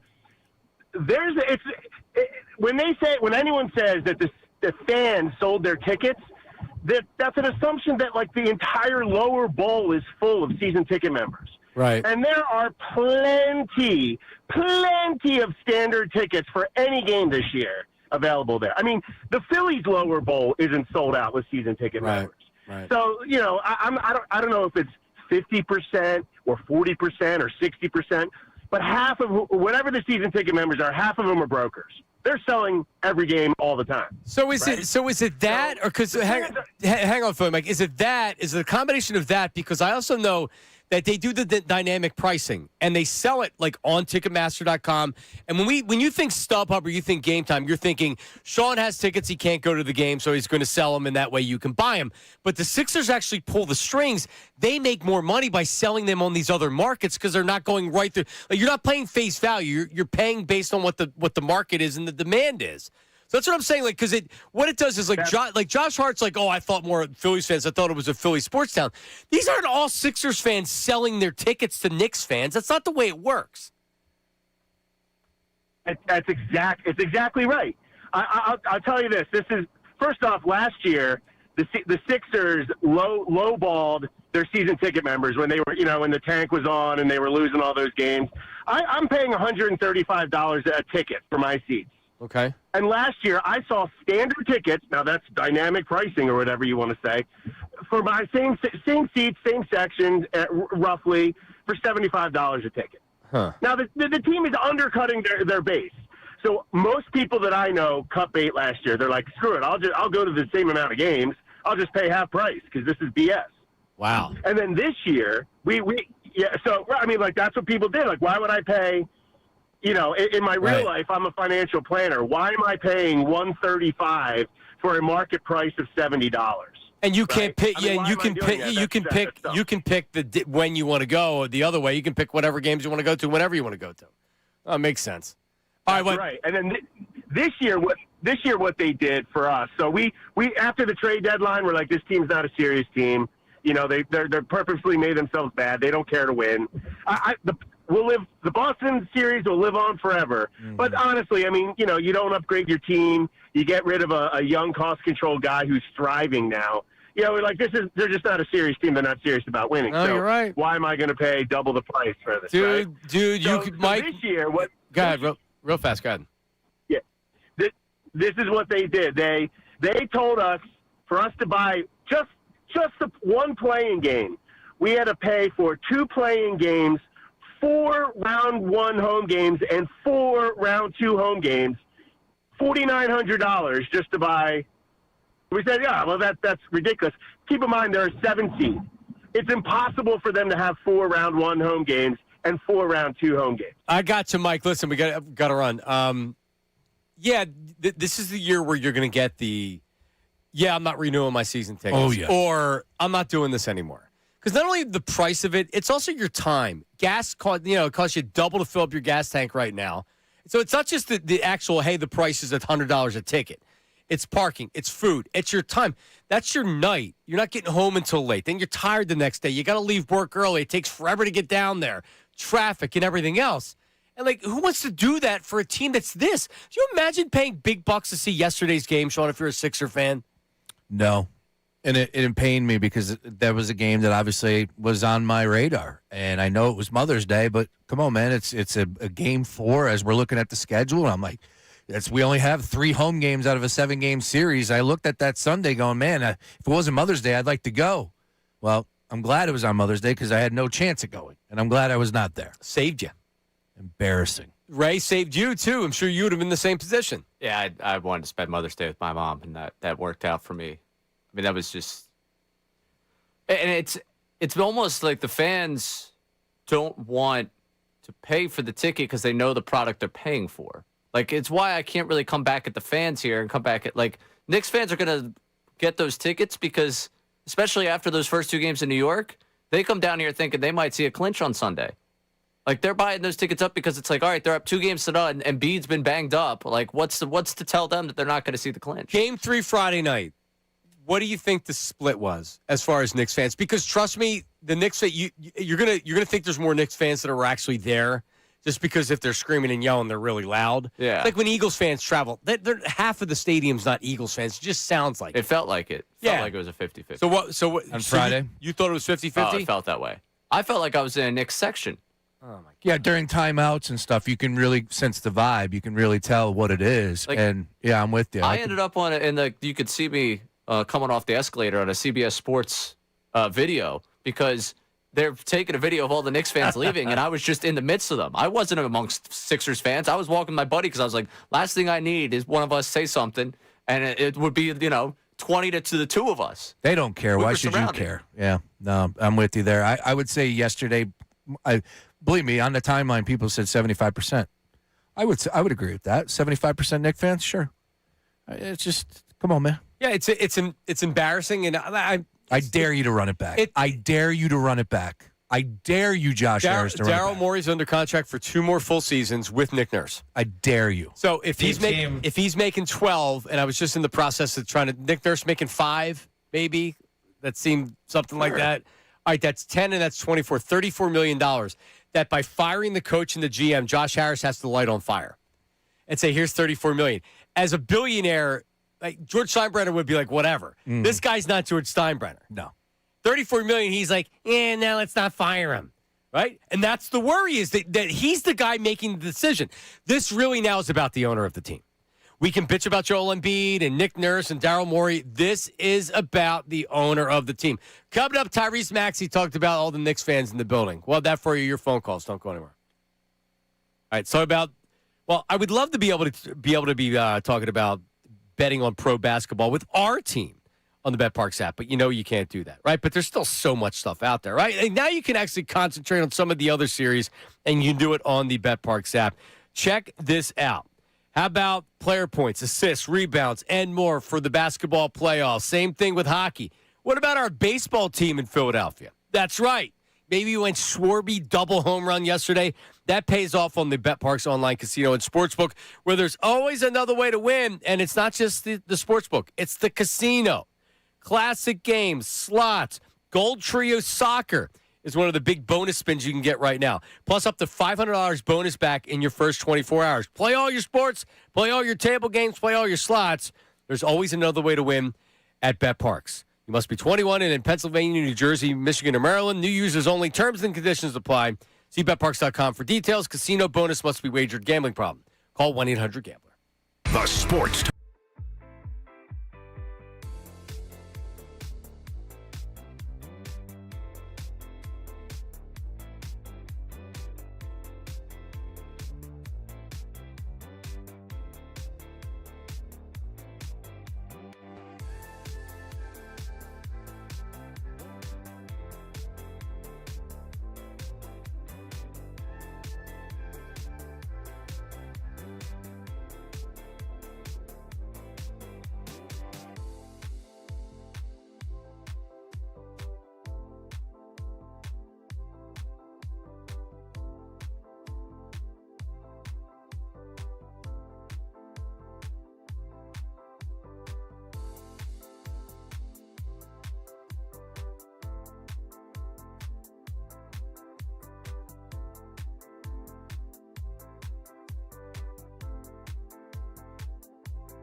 Philly was a sports town. Yeah. I don't know if it is anymore.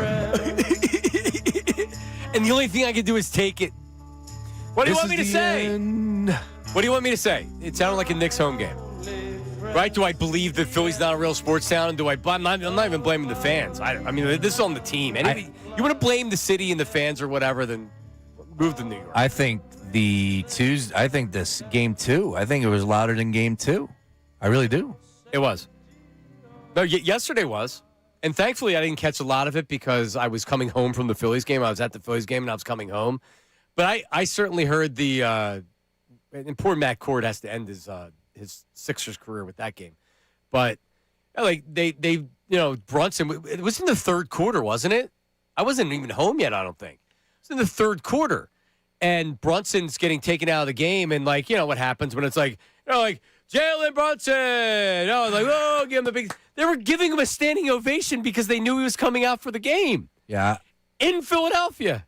The start of the second half was when I was like, all right, I'm out. They come out after just getting destroyed, easy bucket after easy basket in the first half, and they open up the second half with just a bad defensive assignment, somebody wide open underneath the basket, easy layup. And that's when Nick Nurse went backwards in his seat. Like, that's how I just like, what are we? That's a great shot. That's a great shot. No, but so for everybody who wants to blame Nurse for the effort yesterday, you don't think he wanted an effort yesterday? That's not on the coach, man. That's on the players. I know, but he's got to get him up more than that. Oh, he does. Everybody on that team makes more money than him. But they're scared of Nick Nurse. They're going to go out there and run around with their hair on fire. Yeah, but come on. Of Nick Nurse. How many times did they get blown out by 30 points? 2 times in the Celtics series. What, 2 times in the Knicks? Like, you can fire Nick Nurse all you want. I'm not blaming him for the guys looking like that yesterday.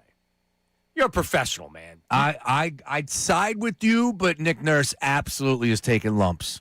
Sorry, that's his team. All right, Maxie talked about the Knicks fans taking over the building after the game yesterday. There you go. It sucks, bro. It just sucks, man. It just sucks. That's really all I can say about it, man.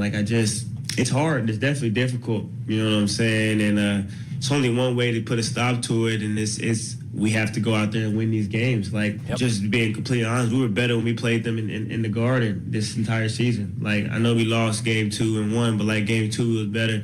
Regular season was better. Here we was, I was telling them it felt louder here for them than it did in the Garden, and it's but we got to put a stop to it as a team. Winning these games, that's what's going to make our fans louder than theirs or whatever. I don't know how to keep them out. I don't know the logistics of it, but it does suck. I can't even lie. It definitely does suck. Yeah, you send those knuckle draggers down here, and now they're like, and Sixers fans are like, and you're killing the Sixers. They're going to be louder than for sitting up in Madison Square Garden, and it's just another Knicks basket, and you're yelling and you're happy. But down here, it's like there's blood all over the place. Right? They're also real Knicks fans. Yes. With all due respect to the people that take up Madison Square Garden. They're the diehards. Yeah. Those people just got those tickets because they have the money to get those tickets. The Knicks fans, they don't get to see the playoff games. That's the only chirp we had left. We're walking out of the arena. It's like, well, good for you. You got to see your team play a playoff game in person. Yeah, there's a better chance for a lot of these people to see the Knicks play here than in the Garden. There was some guy, I was showing Sean when we were doing the show on Saturday, some guy that took the amount of money it would take for him to get to his Sixers-Knicks playoff game and just invested it in traveling to Cleveland to go see the Cavs and the Pistons. And he was 3 meals into the day, a flight into the day, and getting ready for the game and still have money left over. We had I forget who did it. It was cheaper to go to Atlanta, fly in the morning, watch the Braves-Phillies game, and then fly home at night. It was cheaper. Right. Than going to the Phillies game. Yeah. Here. It's a shame. The public transit works for something. It works for this. All right, let's go to Karate Mark. Karate Mark, I'm assuming was it some of the home games, Karate Mark? What's up, buddy? All of them, brother. Oh, God. Man, nice work, though. Absolutely disgusted. I know this is the flagship station, so I'll keep it clean. I know that Harris guy way too far upstairs to ever hear this, never gets his feet on the ground floor. So someone with a suit, please, are you listening? We were outpriced of our market, so ridiculous, we could not afford to be at these games, meaning the Knicks games. I will guarantee you, if we were playing Atlanta, Charlotte, Orlando, those tickets would have been half the price. But some bum with his tie too tight sat down and said, you know what? Let's put these tickets at $700, $1,000 a piece, because they're going to sell. It doesn't matter who buys them. They're going to sell. A 60-minute drive for $1,000 elimination game is half the price of a regular game in New York. And now, why are Philadelphia fans not there? Because we can't be there. But me, Ray, and other dedicated fans, we're going to find a way. We're going to talk to my mother, and my mother's like, all in. Of course we're going for Mother's Day. So Mother's Day's planned around this. And you know what else we have to assume? We have to assume that we're going to do well.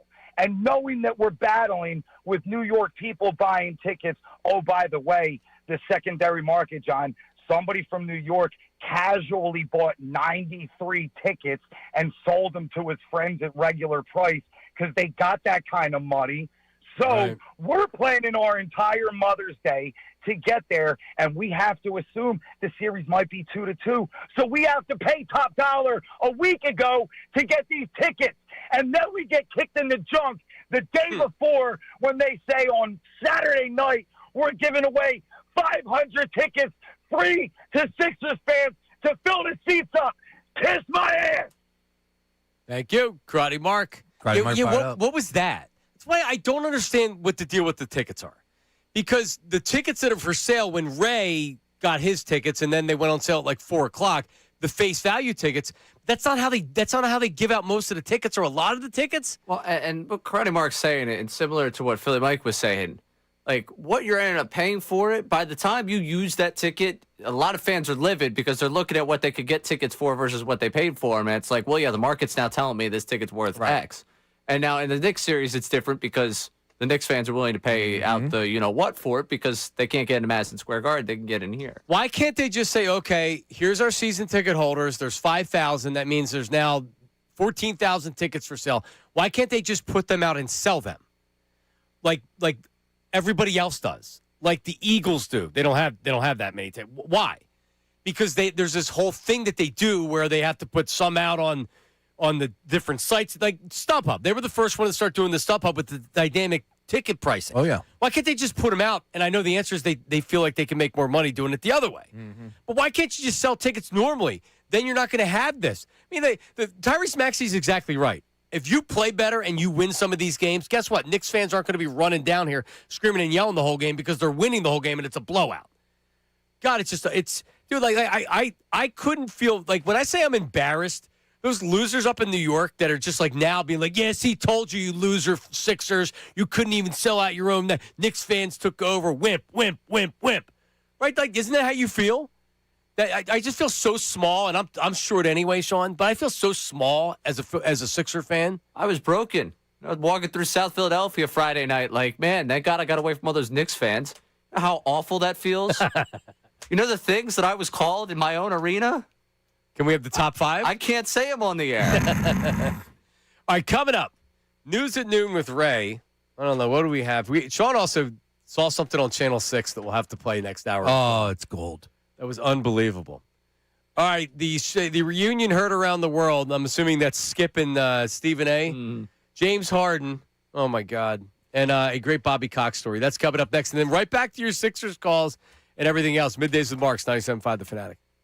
Now on 97.5 The Fanatic Sports Update. End of the season. I'm Ray Dunn with this Fanatic Sports Update. The end of 2 seasons over the weekend down at Xfinity Mobile Arena. Both the Flyers and the 76ers saw their season end. Yesterday it was the Sixers blown out by the Knicks and swept 4 games to none in that series. They were down 19 points after the first quarter. After the game, Joel Embiid. Got to get better, from top to bottom. Ownership, as front office, players, coaches, everybody just got to get better. Not the only team to get swept in town. The Flyers also swept this weekend by the Hurricanes. Their game much closer, however, going to overtime, losing 3-2. Their season ends as well. As for the season now, we're all looking at the Phillies. They won a series over the weekend over Colorado, a 6-0 win yesterday. Christopher Sanchez looked good. Kyle Schwarber, a pair of homers as well for him. Bryce Harper going deep in the win, too. This update is brought to you by Fox One. Fox News is now streaming live on Fox One. You get breaking news, in-depth analysis, and perspectives from the voices you trust all in one place. Stream Fox News on Fox One. See Fox One for complete terms and conditions. Download today. I'm Ray Dunn, your home for the Sixers, Flyers, and the Union. 97.5 The Fanatic and The Fanatic.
From Ray.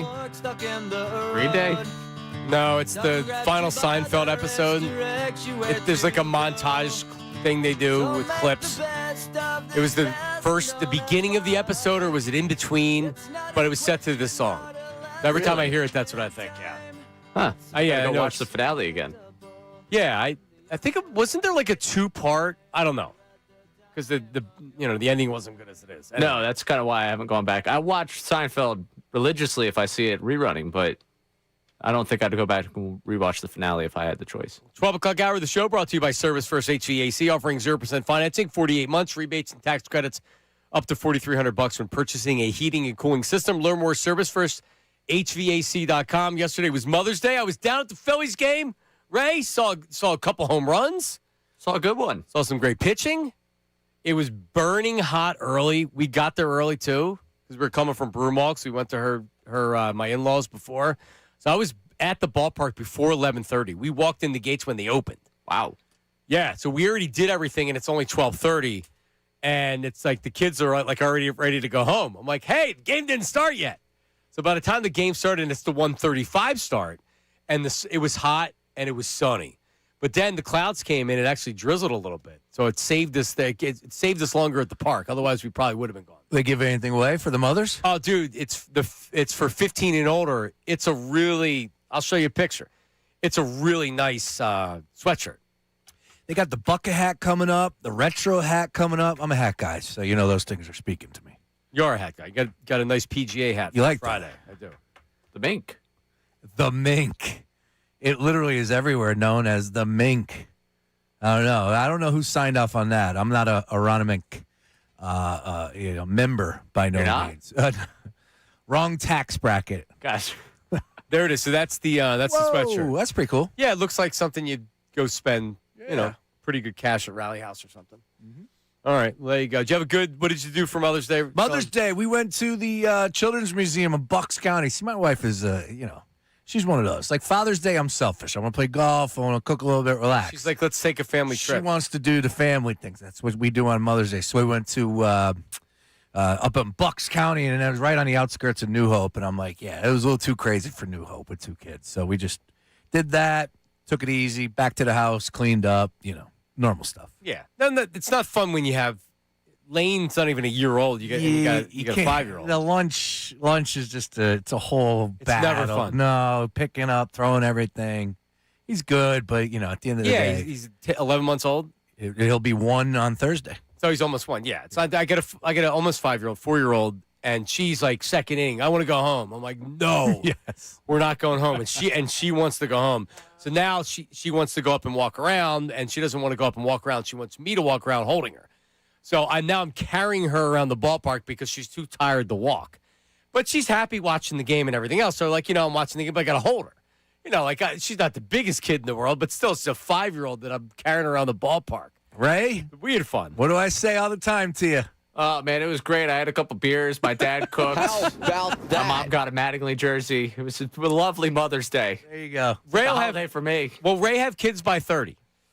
I mean, right now, I would tell you the betting market has to say no on that. You're just turned 25. Just turned 26. Just turned 26. Yeah. Is Ray married with children by 32? Hell no. No? No. Oh. And I hope not. You hope not? No. No, absolutely not. That's the thing. He wants to be. Oh, Ray, no. And my wife checked in. My wife checks in. We talked about this over the weekend. She says no more beard. No more beard. I'm saying this is costing me. Yep. Kelly O checked in and she said, "Can I tell you something about Ray?" And I'm like, "What's up?" She said it was a hot take. I'm like, "That's not a hot take. No, you're ripping a man about his beard." She's like, "He doesn't need that beard." It's a legitimate take right now. I'm meeting too many women that think I'm 30. Oh, 4 years older than you are. Yeah, but they're like 32. Right. It's define you're meeting too many women. Let's just back it up there. This has been a thing that's happened over the last couple of months. I've been out at bars multiple times, and multiple times has begun conversations with women, and it's ended up with them being like, "Oh yeah, I'm 32, I'm 35, I'm 32." They think I'm 30. It's good to be Ray, John. What's wrong with a 32-year-old being interested in you? He's 26. I'm 26. So what? I don't want no 32. That's vintage if I'm 26. Now, that's not what I'm saying right there. I'm talking about pulling the whole life thing, building the whole life out thing. The age difference here. That's what I'm saying. He's worried about the age difference because he wants a girlfriend. I told you he wants a girlfriend. Well, I'm thinking about the long-term thing here. Oh, shut up. You're 26. You're working on the radio. Still, don't worry about the... dude. That'll take care of itself. Stop acting like an idiot. Enjoy it. Enjoy this time. I'm feeling too much acting like an idiot. I would actually go the opposite way. I've been a moron for too long. No, that's true. No. All right. Hold strong. All right, speaking of the moron, let's get to the news at noon. News at noon with Ray Dunn. I told you, he wants a girlfriend. Stories that you don't need. That's fine, but no kids. Also, you don't necessarily have to be about wanting a girlfriend while just thinking about, what does life look like? It's better than listening to Creed. Yeah. I'll hang out with you a couple times. I'm just thinking about where this ends up. Oh, Ray.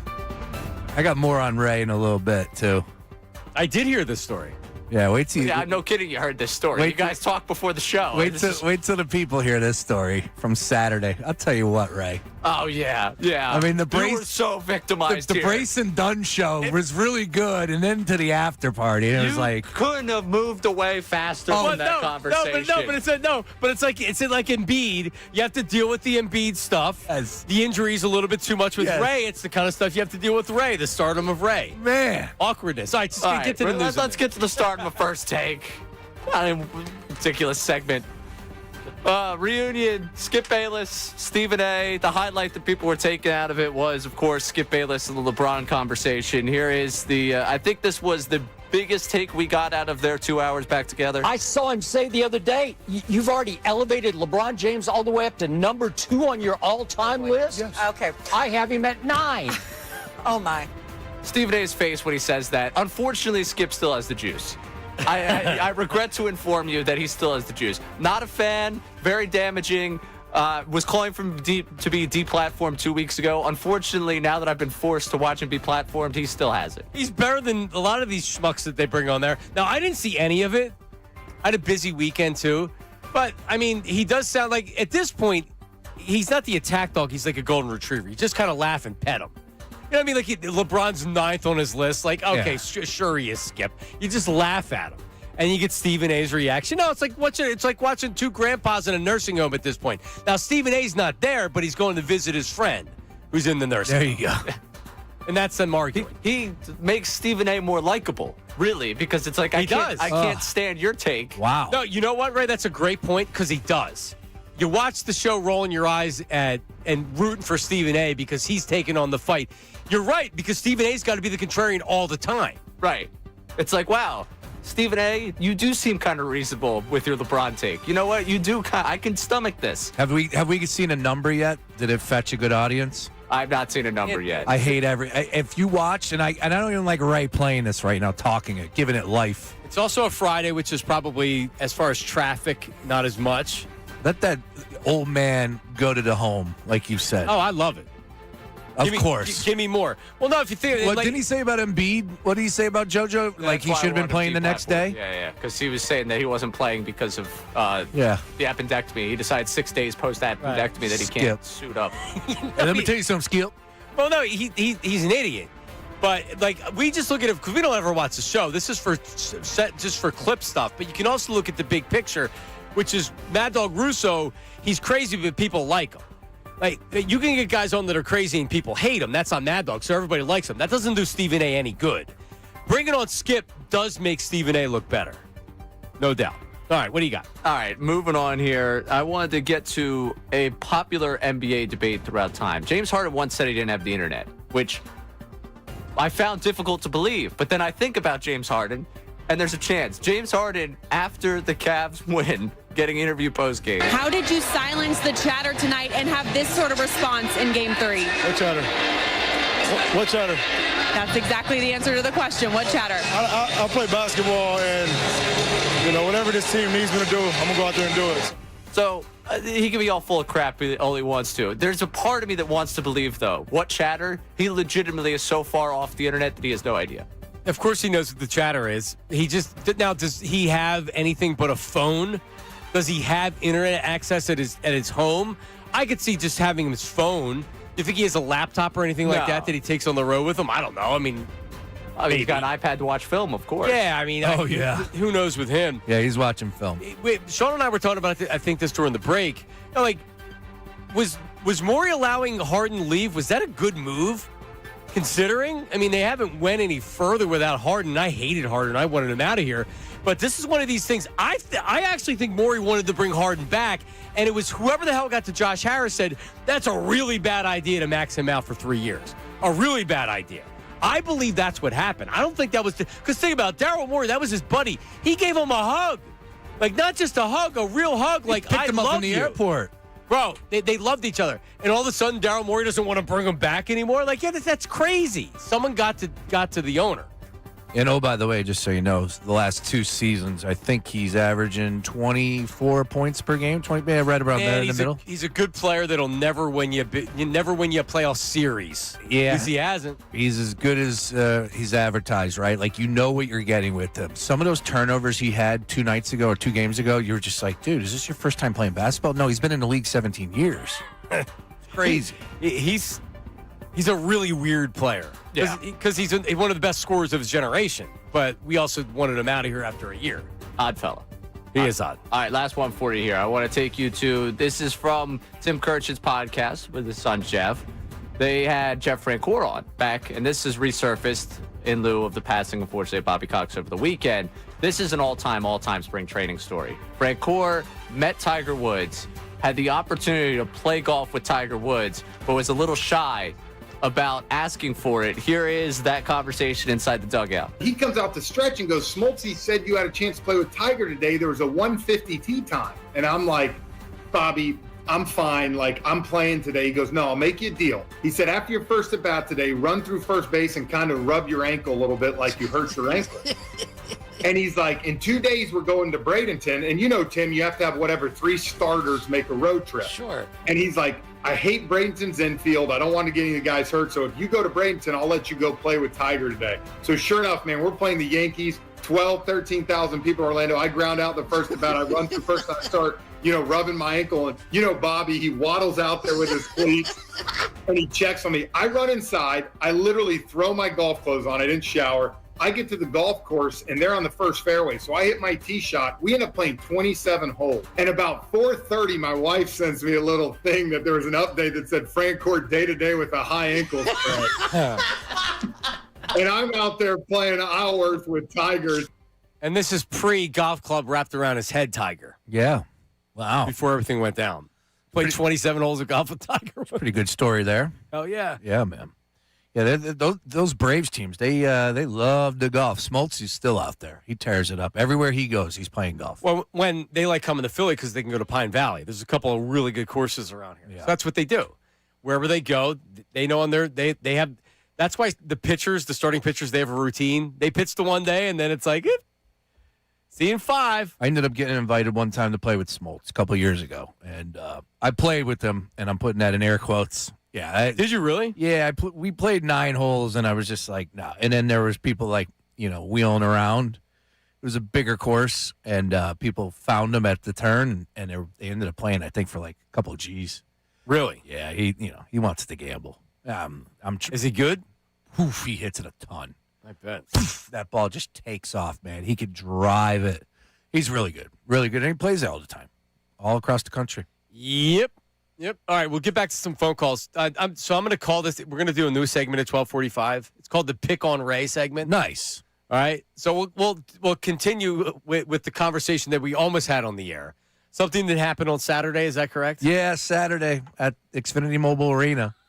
I tell you what, man, I'm hurt. I'm hurt, John. Oh my God. Ray, Sean Brace shuffle. You got to be kidding me. How quickly you were into the concourse. No, and no more. And we would agree that Ray wants a girlfriend, but he's having problems getting girlfriends. So everything he's doing now. No. Save it. 12:45. 12:45. This is a stupid segment. 12:45. We'll cover those things and more. All right. Stay on target. So let me say this about the 76ers as we enter the second part of the show. And we haven't even mentioned the Flyers because I was at the Phillies game yesterday, and the Flyers got another standing ovation at the Phillies game. It was not only that, it was it was like people realizing why they're getting a standing ovation because they look up at the board and they're like, oh, it's the Flyers. And then everybody says, oh, it's the Flyers. And everybody gets up. It was louder than anything that happened at the ballpark that day, for sure. They did it during one of the half innings. And it was like, oh, the Flyers. Like, people don't even know why they were clapping for the Flyers. There were that many people clapping for the Flyers. They got swept, too. It's just amazing the difference, and for good reason. Everybody understands why the Flyers got a standing ovation. Like, first year here, you guys had a really good year. Congratulations. Let's go. We're behind you. The 76ers, they got standing ovations. The Knicks got standing ovations after that game. But here's where we are. We've talked to a lot of Sixers fans today. We'll continue to do that as the show goes on. But you're at a point in your franchise history where this is a pivot point where a good decision needs to be made by ownership to start this over. Fans are going to start bailing, and they're going to start bailing quickly. And you know what this is going to look like next year? Yeah, you'll have some wins during the regular season, and you'll maybe make the playoffs, and you have some playoff games or whatever. Ultimately, it's going to end the same way, and we're going to have to go through the same thing with Joel Embiid, with the injuries, with the illnesses, with everything that comes with Joel Embiid. And this is what we're going to have to do for another year, except there's going to be less people interested and less people invested. And then after that, it's going to be more and more and more. So Josh Harris, the only thing that you can do is to get rid of everybody and start fresh with a new GM, new president. If his name's Bob Myers, then it's Bob Myers. If it's somebody outside the building, I'm fine with that. But you need to make your best hire of your ownership right now and let him figure out what to do. Joel Embiid cannot be back. This roster cannot be back. Edgecombe, Maxey, whatever other role player you want to include in the future, fine, let's go. You want to bring Nick Nurse back? Like, I don't know why, but the vision needs to be somebody else's vision, and Josh Harris needs to hire the guy. You can't come back next year doing this again. Like, you had said this many times, Sean, I can't do it again. You think that you're the only person that feels like that as a Sixer fan? No. You just give up is what you do as a fan. You saw yesterday. I'm not the only person that feels like this.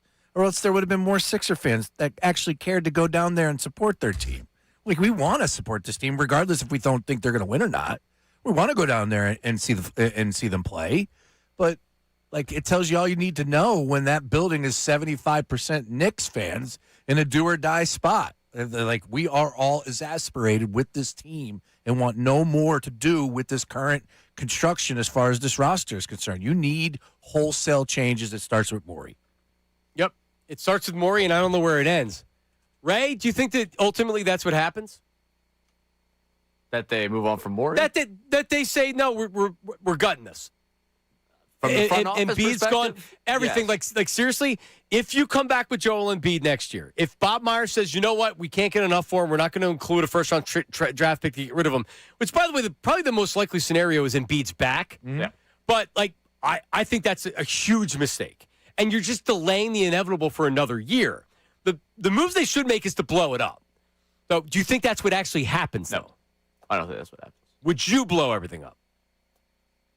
That's a no. Yeah, I mean, everyone's just off, get off. Like, we did this conversation 3 weeks ago about get rid of Embiid. I don't care what you get back. I care about what the return is. I care legitimately about what the return is because I don't necessarily think their blow it up point, if you have Maxey and Edgecombe, is blow it up point to where you're in this, hey, we're going to land this top 4 pick. No. You're getting guys that maybe is a useful rotation player or a starter in the trade just to match salary. You're getting another guy just to match salary. As far as draft picks and stuff like that, I mean, what do you think you're going to get?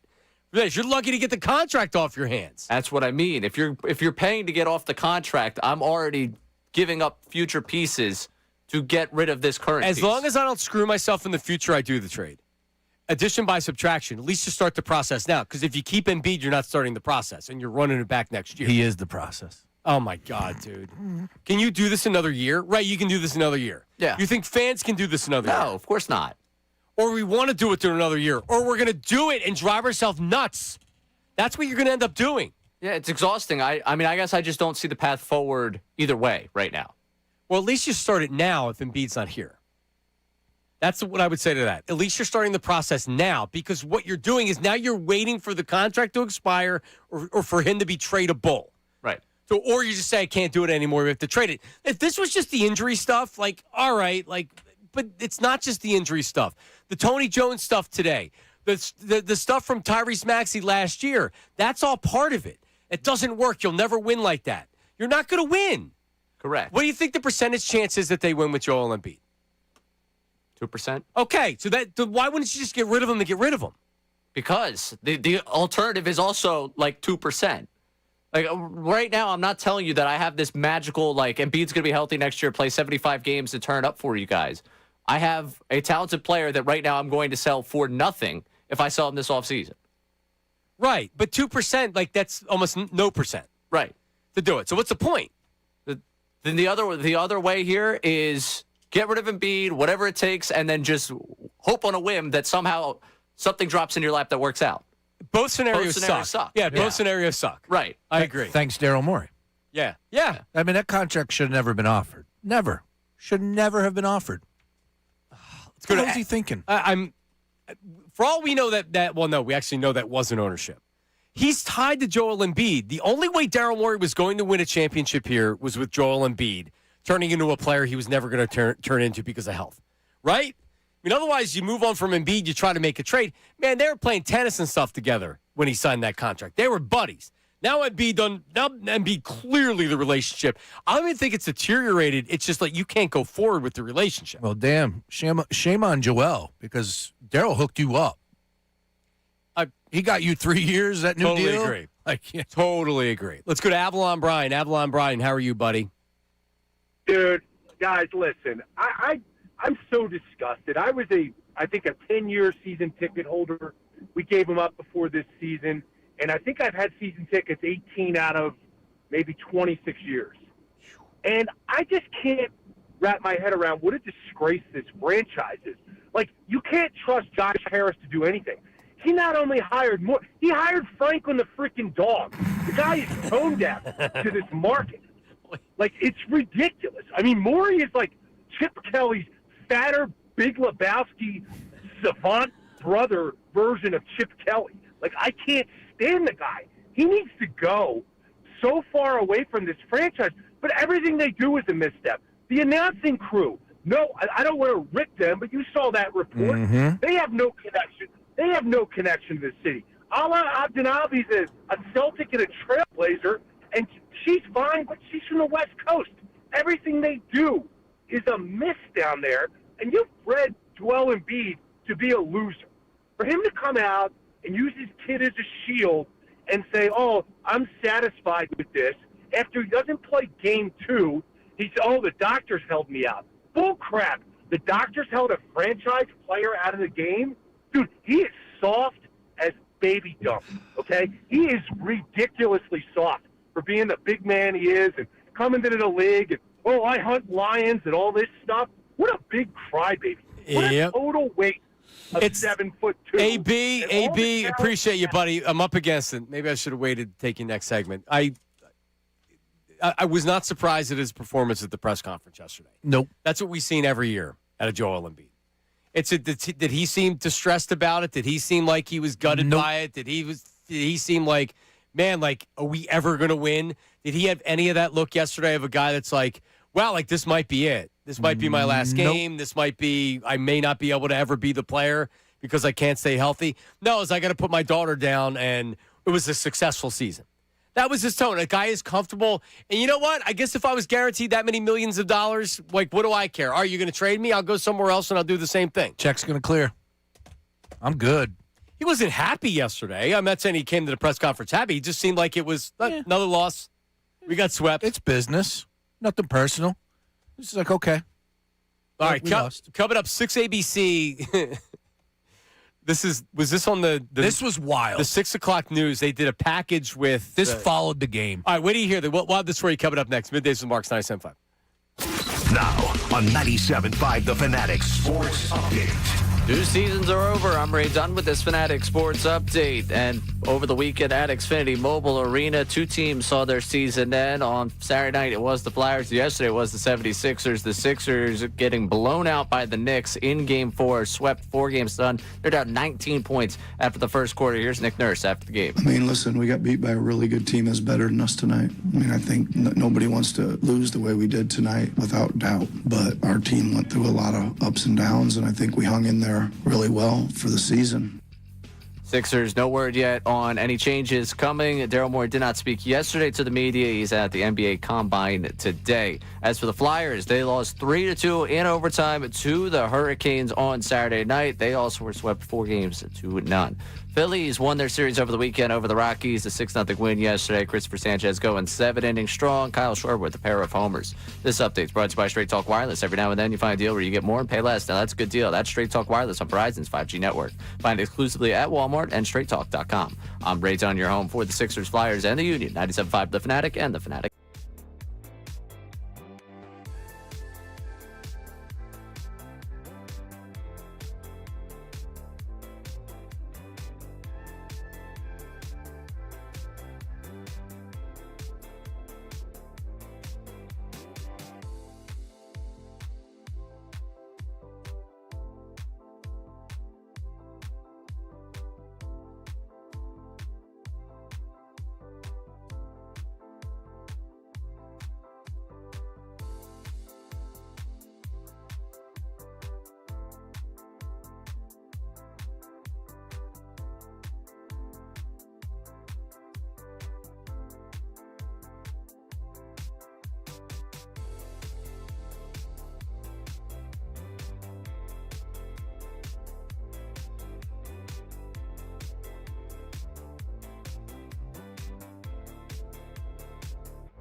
Yeah, and as I listen to a Dave Portnoy, he's saying that one of the great American sports city has fallen. Everybody's piling on. And you know what? I just got to sit here and take it, man, because we can dish it out. And this 76ers team, I mean, honestly, that's who I feel the worst for. And I'm not even going to include me because I'm very negative on the Sixers normally for good reason. But the diehard Sixer fan that's still telling themselves they can still win with Joel Embiid, or just if you were down to any of these games in any of these years, to think it's the 2026 season has just ended, and it's ended a lot of the same ways that a lot of the other seasons have ended. Yeah. And this is where we are. Okay, the whole world's picking on us because we're like, seriously, I feel so small today. I felt better last year, and they were a shell of what they were. I did. Yeah. I don't even want to face anybody. I just want to kind of it's just like, oh my God, like all the jerks up in New York on sports radio that were talking down to us, and we're like, screw you. No, you were right. We're losers. We know it. We need the Pistons or the Cavs to knock them off. Like that's what needs to happen. I don't know if that's going to be the case, but we'll see. I don't even want to watch anymore. Well, the Knicks are going to have a full week off compared to like even if Detroit wins the next two, they're favored to win the East, so. People would agree with you. Yeah. And then we'll see what happens in the West. All right, so Sean is actually – so explain how you saw this live. You're watching the game. Watching the game. And game in, 6 ABC. I'm on the couch. I'm disgusted. Didn't change the channel, just staying with it. Do they go right from the game right to Channel 6, right to Action News? Right into the Action News. Okay. Open. Perez. Walter Perez. Walter Perez. The weekend warrior, Walter Perez. I'm sure he does a bunch of other stuff too as well. Boom. Right to him. Now they got Jason Dumas. I want to say his last name is correct. And then this Cheyenne from Xfinity Mobile So Arena. this is pretty much right at the beginning. Walter Perez comes on and he's like, you just saw him lose. Let's send it down the Wells Fargo or Xfinity Mobile Arena. Here's Cheyenne Khan. Well, that was it. So Jason goes first in studio, but they teased it. So, they went 3 box. Hate to go all inside here on television. Cheyenne obviously has the lights on her down there, and that's when Knicks fans started saying, oh, is she about to go live? Okay. So Dumas does his 2.5 minutes in studio. Then they go to her.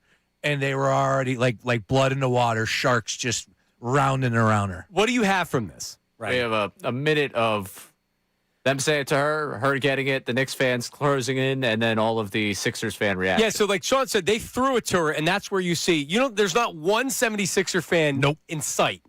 And like you said, they realized we're on live TV. Every Knicks fan, and they're Knicks fans. So this poor girl who's trying to do this live shot saying what's going on, and she's about to throw it to a package that she produced. Correct. Of people that are crying on it, Sixers fans. Got these maniacs that are just, I don't know how you put her in that position of a live shot right there. She handled it She very sure did. well. Yeah, she did. She did a good job with it. I think 6 ABC was very lucky. Number one, no curses, and number two, no one touched her. And I'm just, hey, man, we got to be honest about it. You get some booze. Knicks fans are acting like idiots. Yeah, not even like trying to do anything like that, but just trying to be funny. Correct. Or doing whatever. And they did. Luckily, they didn't. Yeah, not as she was tweeting. She held it down, though. Credit to her. Yeah, she did.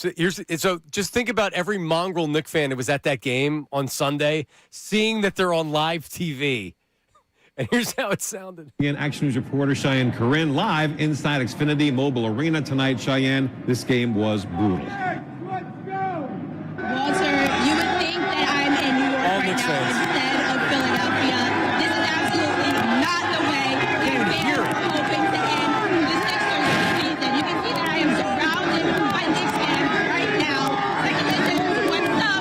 I'm the Sixers fan. Oh, my God. How long do we have this? I ain't gonna lie, this is a Mother's Day massacre. I left my mom, you know what I mean, and spent time thinking that I'm going down with So stop it real fast. So they throw it now to people that she interviewed probably like 10 minutes before, and they produce it real fast. Yep. So here it is. Go ahead. But I'm going down with the ship, so I gotta make it up to mama. Sell the team, fire Nick Nurse, everybody gone.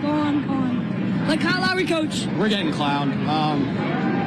Yeah, I got nothing. I think it was game 6 a few years ago when the Knicks beat us here, and we walked out and they were chanting like this. It's worse this year. They gotta play better defense. And I love Joel, and I hope he stays. I love the whole team. They did amazing, but it's just heartbreaking. It really is. It's a wrap. It's a wrap.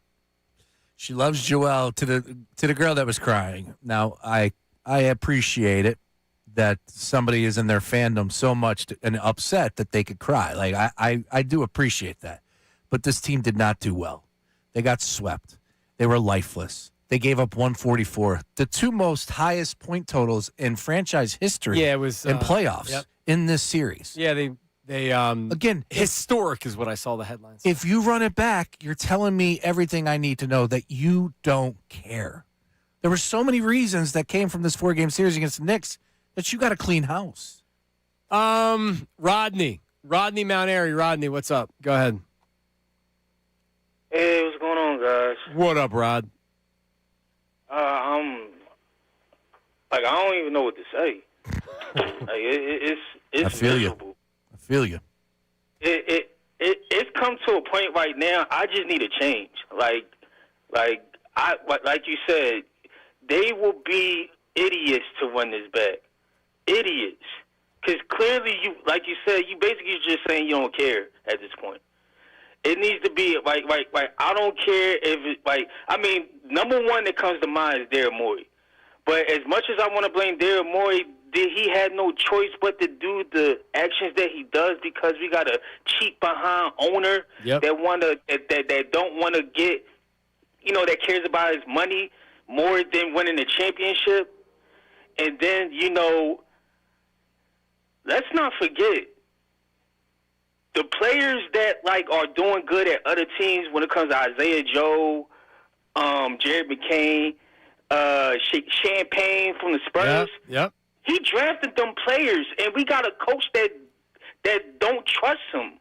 And look at them thriving at other teams that are still in the playoffs right now. Rodney, I think you started the call off early. Like you don't even know what to say. You don't, other than blow it up.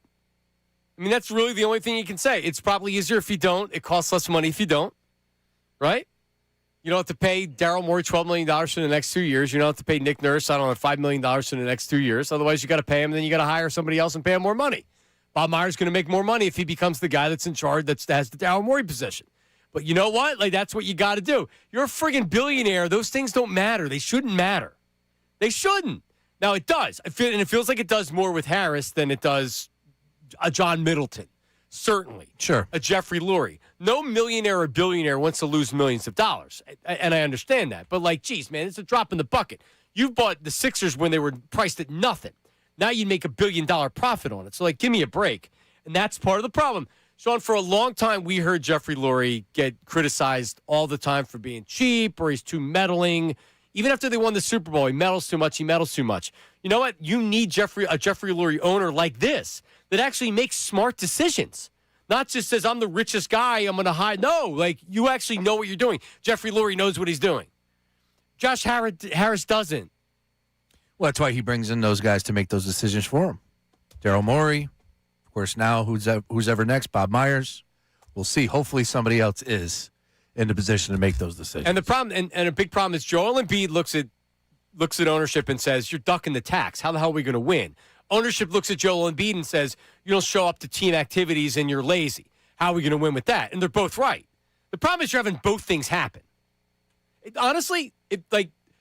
Josh Harris looks at it and says, if we don't do this, I'm going to lose $20 million in luxury tax, that's an easy decision for him. Realistically, could you make the case for winning a championship?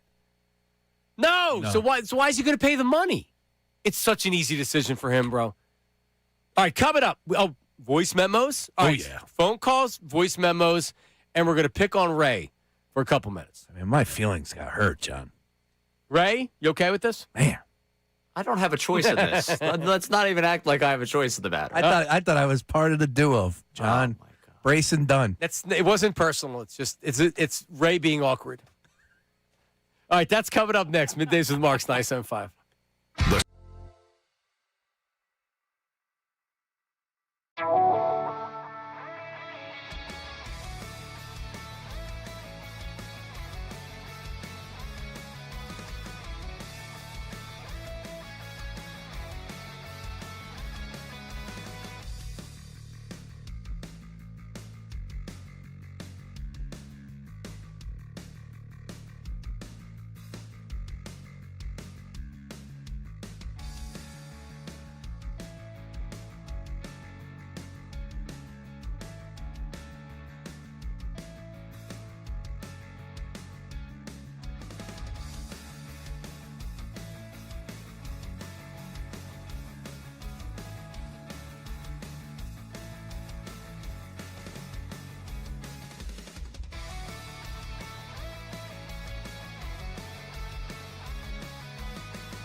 All right, well, let's do this before we pick on Ray. Because Carrie from Jersey, been waiting for a while. Carrie, what up, man? How are you? Hey, John. How are you this Monday? Hey, Carrie, how are you? I'm good. Can you hear me? Yeah. Are you an Instagram listener? Yes. All right, so this is all right. I got you, Carrie. I know who you are. You were actually messaging me about Ray when we were talking about the age of women, huh? Hey, Ray. Now, are you interested in Ray? Hello. Oh, I mean, I don't think he'd be interested in me. Is the problem? Oh, Carrie, don't sell yourself short like that. Well, Sean, I'm a geriatric in his opinion. Oh well. Oh, all right. I think we all are in his opinion. All right. That's all right. Well, no, because if 32 is too old. Yeah. I don't know. Well, see, Ray also takes things into account. Ray, he'll toss a wide net, though. I know Ray. I've seen him on weekend. Yeah, Ray. So uncomfortable. He is. Oh my goodness. That's okay, Ray. Ray, we'll how do are it. you? I'm doing lovely, Carrie. How are you? I'm good. Listen, I'm a huge fan. I've been watching you since you were with Mikey Miss. You're very impressive. You're very sweet.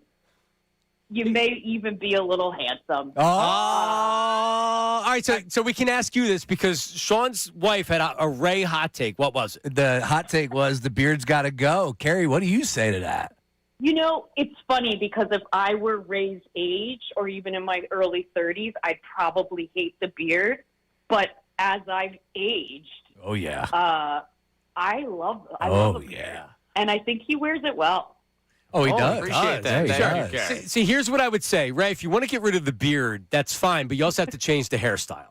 It's got to be a complete makeover. Get a little bit tighter. You can do it. You can do the same part, but you got to tighten it up a little bit. Get a little bit shorter. All right, John, you should take him to your hair place. I'm going. And I think he might look too young, though, without the beard. Oh. Well, I think that's Carrie. Good to talk to you. I think that's what he's going for.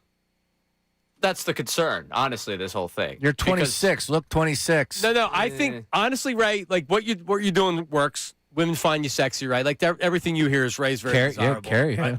Yeah. So, but what I'd say is if you're looking for a little bit of a change and maybe to attract some younger women, seriously, get rid of the beard, but you also have to change the haircut.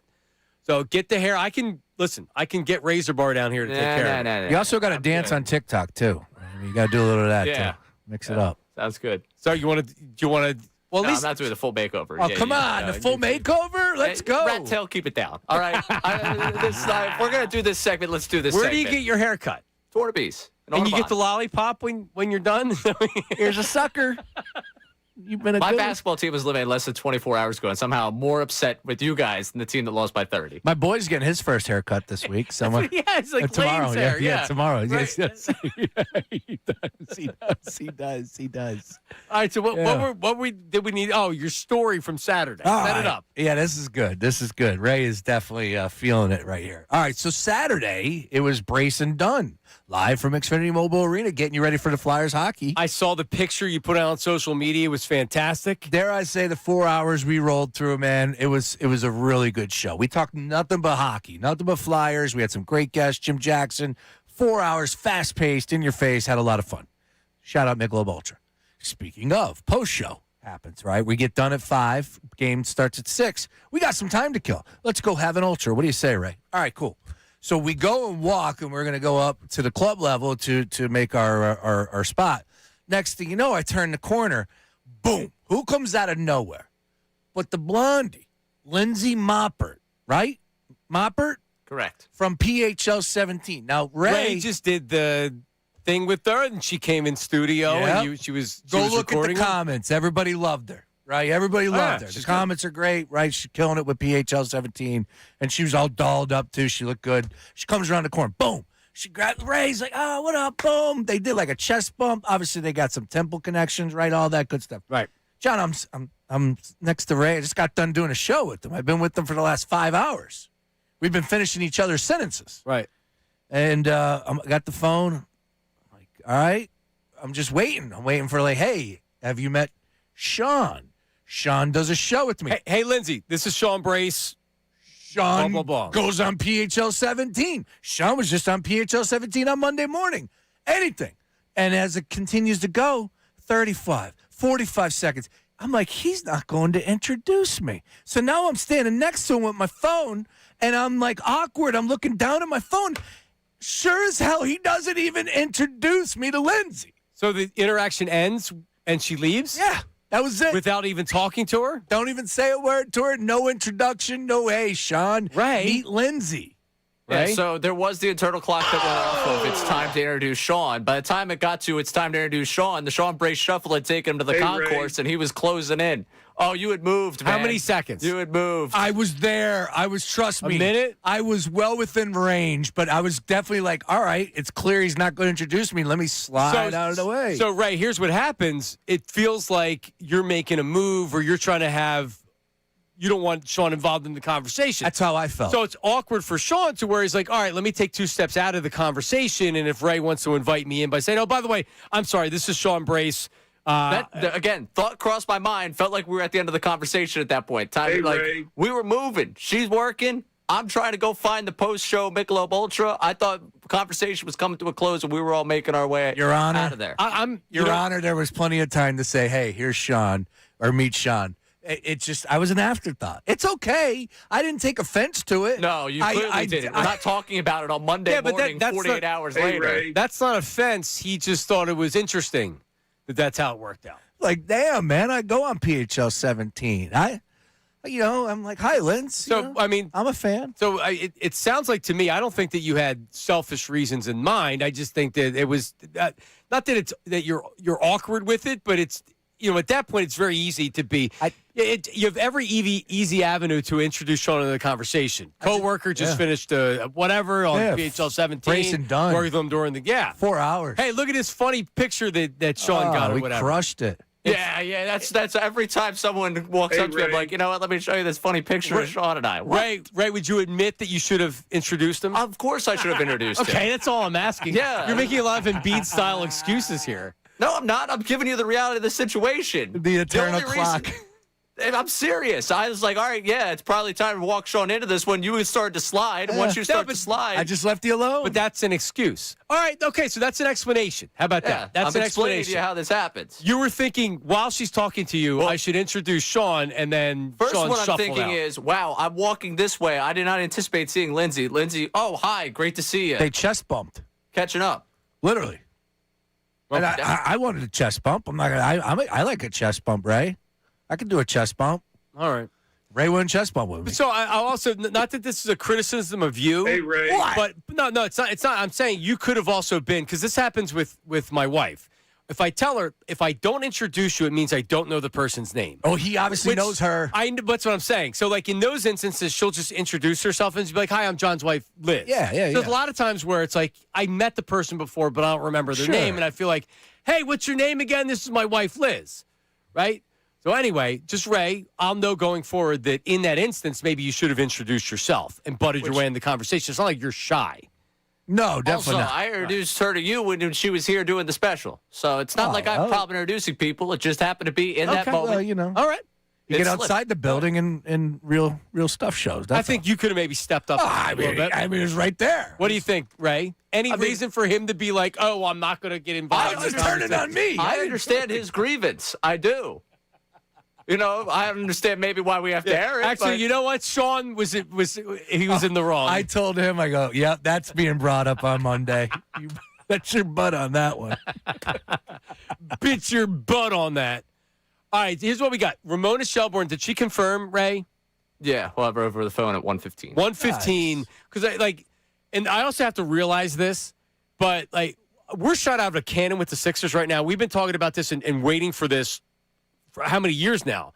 So she's probably going to have a different urgency on the answers that I want from her right now. The season just ended, but I want to ask her, what the hell happens with the Sixers? So, at this point right now, what does she believe happened? That's the first question, and that's really what I want to know from Ramona. That's coming up at 1:15.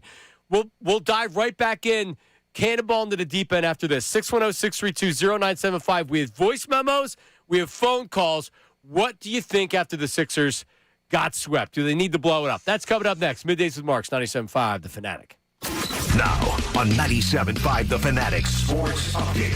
Season's over. I'm Ray Dunn with this Fanatic Sports Update. 2 seasons came to an end over the weekend in South Philly. Yesterday, it was the 76ers blown out by the Knicks in Game 4. They're swept. They were down 19 points after the first quarter. After the game, Joel Embiid. Got to get better, from top to bottom. Ownership, as front office, players, coaches, everybody just got to get better. 76ers, another second-round exit. It was another second-round exit on Saturday night down at Xfinity Mobile Arena. In overtime, the Flyers lose to the Hurricanes. They're swept 4 games to none against the Hurricanes after they beat the Penguins in the first round of the playoffs. Phillies won a series over the weekend over the Rockies, a 6-0 win yesterday. Christopher Sanchez went 7. Kyle Schwarber had 2 home runs in the win. This update is brought to you by AAA Tire and Auto Service. Save up to $75 on brake repair at AAA Tire and Auto Service. $25 off 1 axle replacement. $75 off 2. Terms apply, and this ends May 30th. Visit AAA.com/mycar. I'm Ray Dunn in your home for the Sixers, Flyers, and the Union. 97.5 The Fanatic and the Fanatic app.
Well, another disappointing end of the Sixers season. Another Joel Embiid excuse-filled press conference.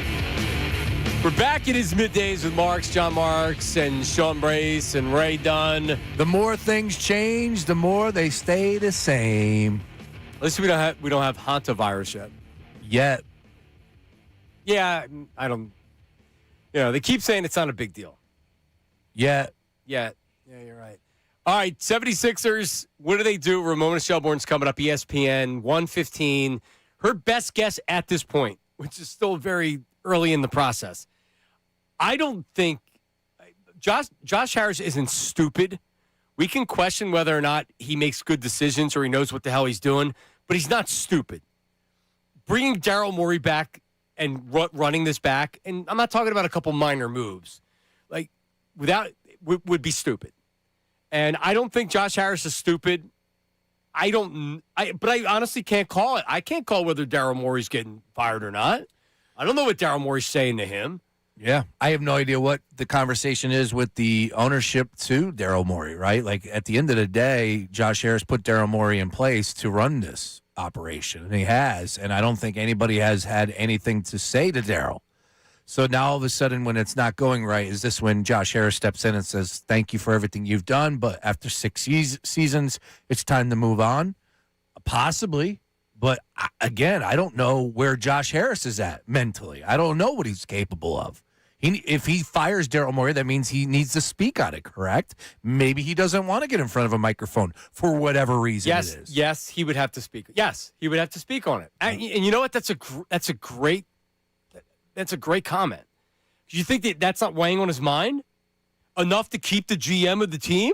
Yeah, it could be. Run it back. Oh, my God, dude. Save money, and I don't have to answer any questions that I don't want to? Okay, cool.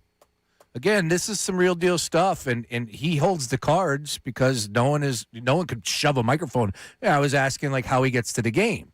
Somebody couldn't even tell me that. Where does he enter? Wherever he's entering, people don't see it. Correct. Yeah, there's the player's entrance. Well, but I was told he does not enter there. Really? Yes. Because I was wondering. I'm like, helicopter him in or something? Well, that's where Ruben helicopters down to the Naval Yard, and then he'll get driven over. And I think they come in the side entrance by NBC Sports over there, if I'm not mistaken. And then that takes you right down. But, dude, he's the owner. If he doesn't want to be seen, he's not going to be seen. Clearly. Yep. All right, let's actually get a voice memo. This is from the Davis Honda text line. Here it is. The delivery driver, Akron, New Jersey. The Sixers are stuck with Daryl Morey. No other GM like Bob Myers wants this mess of a job. Come on, the Sixers are doomed. Well, he does want the job, right? Yeah. Come on, there's only, like we know this, there's only 30 NBA teams, right? There's only 30 of these positions available. So when it comes down to it, did he want the Mavs job, and he didn't get it, or is there an understanding this is his job? Yeah, that's look. I don't know. I would assume that there was conversation. He's a basketball guy. Wouldn't you rather have that job than this job? Absolutely. If Cooper Flagg. Yeah, but at the end of the day, like Josh Harris brought him in with Harris Blitzer. He is almost a Sixer executive. He's been there this whole season. So whatever his job title is with Harris Blitzer, essentially he's been a Sixer front office guy all year. Right. It's his gig if that's where Morey or if that's where Josh Harris wants to go. All right, let's go to take a phone call. Let's go to Joe. Joe in Southampton. Hi, Joe. Hey guys, not too good Sixers-wise. Listen, as far as personnel, Paul George should be ridden out on the rail. I don't want him, and they're going to have to do something about this bench too. Yeah, but what do you do, right? Because Paul George is 36 now. He's not going to get better with age, so you keeping him. So part of the problem is bench. Embiid's health, which is never going to be good. Paul George, whose health hasn't been good. Mm-hmm. He had the 25 games where he got suspended for drugs or whatever. Like what? Edgecombe and Maxey. Maxey wasn't great during some of these playoff games, but you have Maxey. That's awesome. You have Edgecombe. That's awesome. We have Watford or what else are we talking about here? Yep. We really have much else to speak of. Yeah, Maxey really struggled in this series against the Knicks. Finished with 18.3 average per game. Remember, 2 years ago, he averaged over 30 in that series. 2.5 rebounds, 4.8 assists. He averaged 3.5 turnovers. Shot 15.8% from three-point line. 15% from three-point line. 15? Yeah, not Maxey's finest showing. But he's 25. He continues to get better every year. Yeah, he needs... like every other team, you need really good players around you. And Maxey he's not the elite number one star. No. He's an all-star player. Really good player. Yeah, man. Guy you want on your team. Really good positive attitude, right? Like, for everything that we complain about Joel Embiid, it feels like Tyrese Maxey on that side of the coin does everything the right way. But he's not an Ant Edwards. He's not that type of guy where it's like, just get on my back, watch out. Right. I'm going to give you 30. Can he give you 30? Sure. But when he needs to give you 30, 15%. Yeah, they probably need their best player on their team. Or a veteran guy that says, hey, Maxie, this is your team, but I'm here because we're trying to win. And he's able to put up 30 on any given night, but he's just not going to. I don't know who that player is, and I'm not saying that player's easy to get, right? But, I mean, like, that's what you would essentially, just so everybody knows this, that wants to get rid of Embiid, like, don't count on making the playoffs next year if you get rid of Embiid, depending on what you get back in return. And you know what? Like, so this is better? I know they just beat the Celtics, and that was fun. Are we saying that right now, today? Yeah, this is a team that was almost in the play-in, right? As far as, was in the play-in, right? But then won to get to the playoffs. So, yeah, with Joel Embiid, I know Ray pointed out the stats as far as their record is concerned, and I get that. But with Joel Embiid in the playoffs, they were 3-4, right? And 1-3 without him. Yeah, but right, like, will we look back? I don't know if a caller said it or somebody in the media said it. It was talking about, but you had the Celtics come back, and they were down 3-1, and that was something they hadn't done for 40 years, and blah, blah, blah, blah, blah, blah, blah. Man, there's nobody that looks at this playoff this year as totality. There's nobody that looks at that and says, but you did have the Celtics. It's not making the NBA Finals but saying, hey, you won the East, and that's something you hadn't done. It's not making the conference finals and saying, hey, but at least you made the conference finals. You lost in the semis again. Yeah. I don't care how you got here. Yeah. I got you there. Is that how you feel? I'm not defending the season. I told you. Last week, I told you I didn't think it was a success. You think I'm going to say after a 4-game sweep to the Knicks, it's not a success? But is anybody actually saying that is my question? I'm sure there's people that feel like it was worth it because they hate the Celtics that much. Do they, though? Are those people really... Or that they're fishing for a moment for Embiid, and they want that to be the moment. Yep. Tomorrow, maybe we're going to have where we just have like a segment where we devote it to Embiid fans that want to keep him. They have to call in and explain why. Because he's an MVP and they can win with him. It's like, okay, we know that he was an MVP. Mm-hmm. He played 38 games this year, and he said it was a success because he played 38 games. I mean, think about that. Correct. He didn't play 60 games, and he said it was a success. He said, I played 38 games. I didn't think I was going to play any. And can you play it? The Embiid success cut? Joel Embiid, after he comes up and he says, you got to make this quick. I got to put my daughter to sleep, and had his son with him. This is what he said. I know we lost, and I know that's not the right mentality to have. But, for me, this was a success. Came into this year not knowing where I was going to be, how long I was going to play, if I was even going to play based on how the knee was the last few years. And, I came in just, hoping for the best. And I feel like we're in a position where we figured out the knee. Yeah, he needs to stop talking about that knee if they're ever going to trade him. Yeah, do you believe him too? You're going to take his word on that one? I do think like Ray was kind of defending him like this earlier, and I agree with him. In his head, which isn't our head or a lot of other people's heads, he didn't even think he was going to be able to play this year. So the fact that he was able to actually finish the season is a success to him because what could have happened is he didn't play at all. So from that standpoint, it makes sense why he would call it a success. Is that really where we are? That's a success? For him it is. That's a problem. For him, he sees the light of his career continuing, which I don't know if he had that light a year ago. They competed. They beat Boston. They made round 2. That's all a success for Joel Embiid. I'm not there. I'm tired. Like this team hasn't won anything in forever. They haven't been to a conference final in forever. When we just went over the numbers as far as all the teams in the last since 2018 have made the conference finals, over 18 different teams have made the conference finals in either the East or the West. We could be up to 20 if the Pistons or the Spurs get there. That would be 2/3 of the league have gotten to the conference finals since 2017-18. Of course, the Sixers are not one of those teams. No.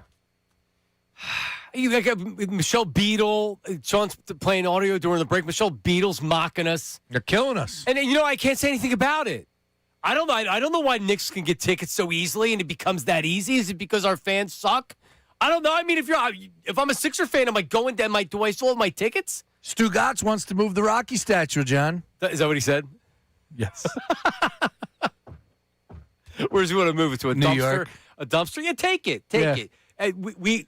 We haven't even earned it, but it's okay to do. I didn't earn it. It's not my fault the Knicks came down here and kicked my basketball team's ass. I had nothing to do with the ticket situation. You think we enjoy that? Anybody that has any type of Philadelphia sports credibility enjoys seeing that? No, it makes you mad, makes you sick. What am I going to say? I can't say anything. They've earned it.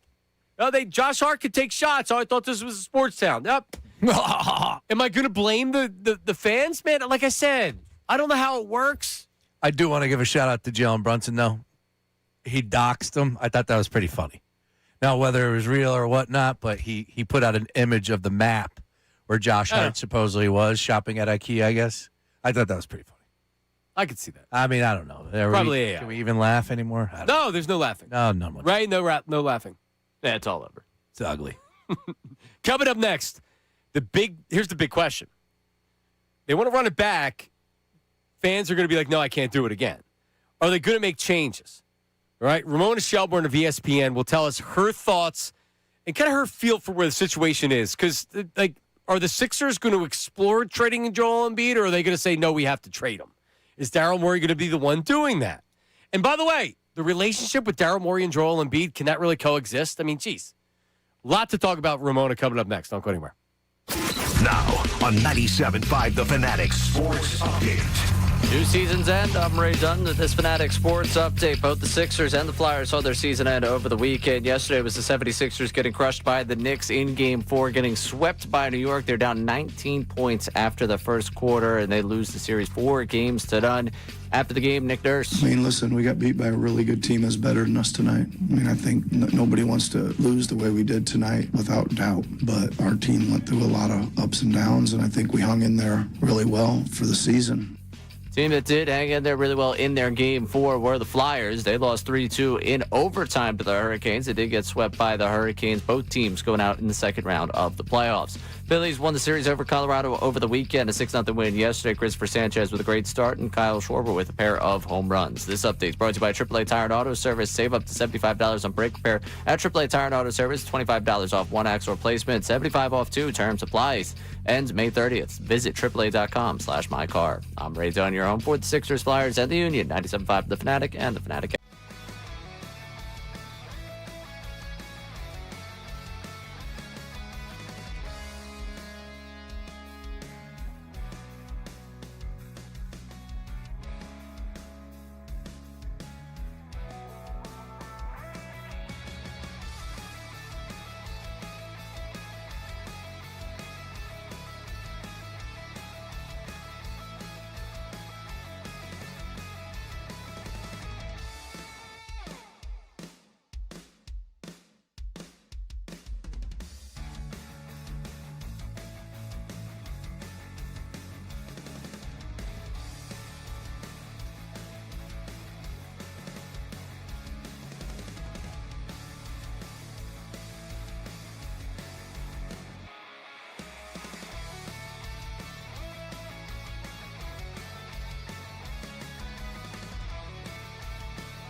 Up here in a second.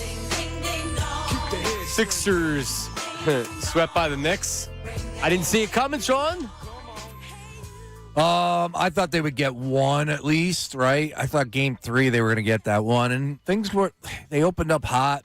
They just fell apart in the fourth quarter, but the Knicks are really good. They are playing some unbelievable offense, and by the way, one of the better defensive teams out there are still standing in the playoffs as well. All right, let's go to a heavyweight in the NBA game. Ramona Shelburn of ESPN, longtime NBA insider, joins us right now. Ramona, how are you? I'm good. How are you guys? Well, I mean, we're about to do the same thing in LA that you guys are doing today, right? Yeah. I'm pretty sure the Thunder are going to sweep the Lakers tonight. So, you at least, does it make you feel better that misery loves company? Or, No, because at feel least like wallowing in it? Even in the bubble, it was still a title, right? Like still the Lakers. Ramona, 76ers have been to one Eastern Conference final, 2001 with Allen Iverson, since 1985. So, with Joel and all the talent he hasn't made it to an Eastern Conference final. So, I guess my question to you is, from your standpoint, because here we're gutted, but from your standpoint, was the sweep by the Knicks, is where the Sixers are right now, a total disaster? Yeah. Yeah. I mean, it just. I thought, especially because it was at home. Like, it's not like the first two were at home and then the second two were in the Madison Square Garden. Like, the second two were at home. That's rough. That's hard. It's hard to get swept at home. It is. It wasn't close. The last game was just. You know what it reminded me of? I remember I covered the Lakers in 2011 when they got swept, and it was like Phil Jackson's last year, right? It's his last year he ever coached. Legendary coach. Everyone wants to send Phil out with a bang. They've been, they'd won in 2008 and 2009. 9 and 10. Okay, so they'd won back to back. This was the quest for the three-peat, and then they just got absolutely demolished by the Mavericks. It was not close.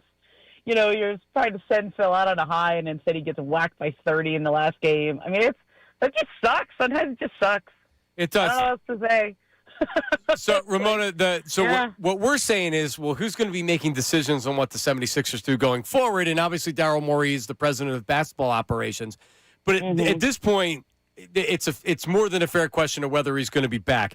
Based on what you're hearing, based on your feel for the league, it's very good. Bob Myers, he's been visible. Ran the Warriors to multiple titles. He's been visible here, especially the last couple months of the season. Where do you think this goes? You think Daryl Morey is back with the Sixers and he's the one deciding what to do? My gut says yes. Look, a week ago we were talking about how they finally got over the hump and beat the Celtics, right?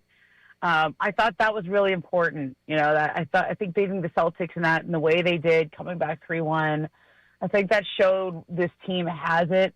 And then look at the guy, Jared McCann's kind of rubbing it in right now with Oklahoma City, right? Like that trade doesn't look great in retrospect, but DJ Edgecombe can get a lot better. Maxey can get a lot better. I think probably some stuff will come out about just what Maxey was playing with that pinky. I think that was pretty rough that he's been playing with.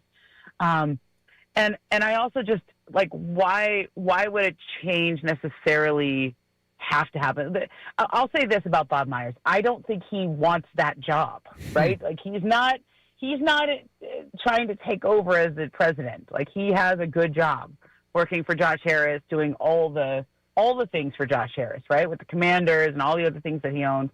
But I do think him being around, I'm sure he's evaluating. That's his job, is to evaluate.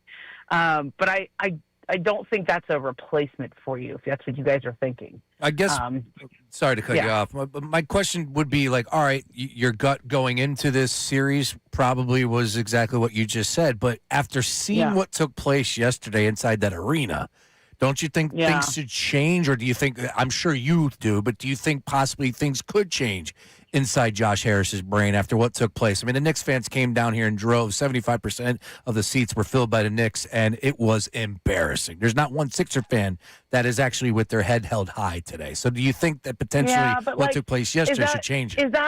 No, I don't. I mean, I just think, okay, you guys know why the Knicks fans are there, right? Because they think they're going to sweep. It was 3-0, so people sold their tickets.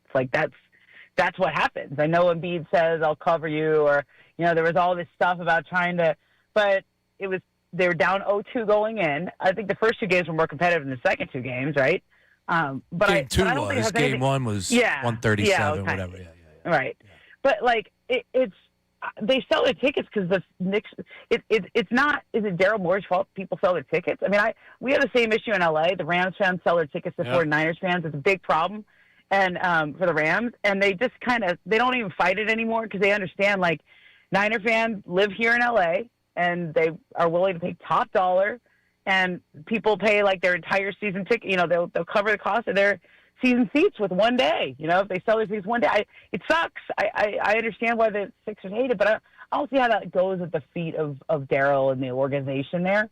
Certainly not Nick Nurse. I just think it's more of a personnel standpoint, don't you think? I mean, it's sort of your team is built around Joel Embiid. He hasn't been healthy or been able to stay healthy. You got to give him a ton of credit for coming back as fast as he did from that appendicitis. Most people miss 3 to 4 weeks. He was out. What was it? It ended up being 2 or 3. It was, right. Definitely on the short side of that. He's dragging his leg around out there. Now Maxi's kind of the face of the franchise, but you got to figure out how to do this roster better, and it's top heavy. It's what we've learned all over the league. When you have a top heavy roster and you don't build out on the margins well enough, this is what happens. And I think they ran into a Knicks team that's kind of, on one right now. It seems like them and the Thunder are the 2 hottest teams right now. They're just kind of cruising through the playoffs. Ramona Shelburn from ESPN joins us. All right, so you mentioned Joel Embiid, and I don't know if the Sixers would have a choice, but the tough part about being a Sixer fan, because remember, Ramona, we've been here when they were losing on purpose with the process. Now we're waiting. We're waiting for it to kind of pay off, and going through another year of the various Embiid injuries, and it's not even just the knee anymore. I mean, geez, this year, like you had said, he had emergency surgery, but he's had Bell's palsy, he broke the orbital bone multiple times. So to run it back with Embiid and try it again just seems like we're so tired of it already. So would you say that the best case scenario next year is that Daryl Morey's back and they bring back Embiid and they try to do it again? Yeah. Sorry, I know you want to hear something different. No. I mean, look, if you're gonna, because what you can't really move Embiid. I don't see how you could try. He makes so much money. There's such a long-term commitment there. It's almost blasphemous to even talk about it because he's such a good player when he's healthy. I think they very successfully pivoted to being Tyrese Maxey's team this year.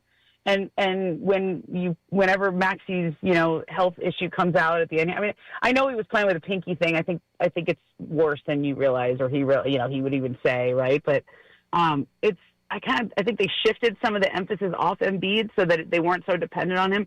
But you have 2 aging stars in Paul George and Embiid that can't stay healthy. But I thought Paul looked really good at the end of the year. He has not been able to justify the contract that he signed a couple of years ago. It's through injuries, through the suspension that he had. That's been disappointing. I know he had a good series against the Celtics, but it was, this is 2 years now, right? So I understand where you guys, would feel about it. I don't know. Maybe you could move Paul, maybe, because he doesn't have as long on his deal and he's still a good player. I don't see those guys being movable. And remember, you can't trade somebody without taking the equivalent money back. Yeah, you don't want bad contracts back. What do you know about the relationship with Daryl Morey and Joel Embiid? We know it was strained, and he even talked about it in the playoffs. What do you know about the relationship? Yeah, I think they go through ups and downs, right? Listen, you guys saw Daryl and James Harden, right? So I don't think anything could be that bad. I think that both guys were under a lot of pressure. And so when something doesn't go exactly the way it should go, people get mad and in that moment. But I think Joel is a grown-up, and I think he gets past things. I'm sure they'll have to have some conversations, right, to kind of sort through it. But I think it's the heat of the season kind of stuff. I don't think this is James Harden looking into the cameras. I don't think it's anything like that. And I don't think I think it's absolutely solvable. And I'll tell you what, Joel Embiid should be very appreciative about Daryl Morey because of the 3-year deal that is just about to kick in this next upcoming season. I mean, he's under contract to 29, right? He got him paid. He got him really. And he believes in him. I mean, that's the one thing I think that people understand about Daryl. And, you know, he does the metrics, the analytics, et cetera.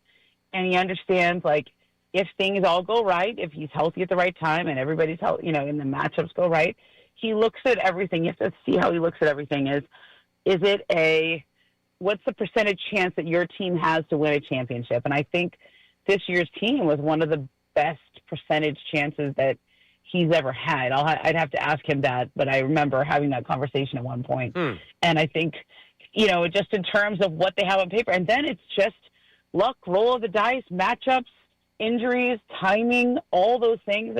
Literally the way guys perform under pressure. Yep. Look, you guys saw Embiid out there. He was not himself at the end there. He's dragging his leg around. He's huffing and puffing. He wasn't in shape the way he should be because he was out for a couple weeks there. He couldn't, he's playing his way back into shape. Like, I think you have to kind of, same thing with Paul George, right? Like what you saw in those flashes, like if they could all get together. Now, I know how you feel right now. I really do. I don't know what to tell you other than it's a hard straitjacket to get out of. Yeah, right? Don't make it worse. Ramona, you have the tone of being like, I'm really sorry. I just don't know what I can do about it. And it's so true because you're right. Yeah. The most like scenarios, Joel Embiid's going to come back and he's going to be injured. It's going to be the knee. It's going to be other stuff. And then if we're lucky enough to make the playoffs, we're probably ending again the same way next year. But Got to go through the motions. I don't know. Like, I think VJ is going to be a lot, but I think you guys should really focus on how. I mean, VJ, I liked his comment last night where he said, "I'm going to make it so no one ever leaves me open again." Yeah, no, I like that. They got some good pieces. Ramona, great stuff. Really appreciate you hopping on. Thank you. Of course, yeah. All right, there, Ramona Shelburn. Yeah, I knew she was going to have the same urgency of like, oh my God, we're dying here. No, that's all right, and she could speak about the relationship with Joe. She has somebody inside that camp, and she's always had some Joel Embiid information before a lot of people else. And it makes sense. Yeah, that Embiid's mad that he got benched. He probably knows that they did the right thing, right, or at least whatever. And then Morey is tired of it, but. I mean, everything she said made 100% sense, which was going into the year, they felt like their best mathematical chance of winning is this year. With the same thing, everything that she just said right there, I've done that show 1,000 times as a Sixer fan. Yeah, I'm done with it. I can't do the show anymore. Can't do it. And if you're going to do analytics, I just wonder is there a category with these problems for games played? We're talking about 96 in 3 seasons. 96 games. He played 82 in a season. He's played 96 total games. Yeah, he went to MIT. So whatever formula that he has, for sure. And, I mean, Ray could have went to MIT. Instead, he went to Temple for some reason. Good choice. Hi, Ray. Yeah. But you an Excel guy? So is he going to be back? I mean, I got my bills put on Excel. But nice. Look at you. Okay. Financial plan. Sean, could you teach me how to use Excel? Because I need. I have an Excel for Dummies book that I think I read a chapter in. Maybe is that like a career pivot day? That was like 20 years ago. Yeah, sure. So Ramona said 2 things very interesting there. One, her gut says, "Here's why Daryl Morey's back," and everything she said after that made a lot of sense. She also said she didn't think Bob Myers was interested in the job, which. I mean, I don't know if I totally agree with her there, but, I mean, I think he's interested in getting Daryl Morey out and having control over the Sixers and then doing all the other stuff that he wants to do with the entire company, which would justify making a ton of money. I mean, that's the way I see it. I can't imagine that Bob Myers and Daryl Morey are doing a lot of brainstorming together on how to turn the season around. Do you?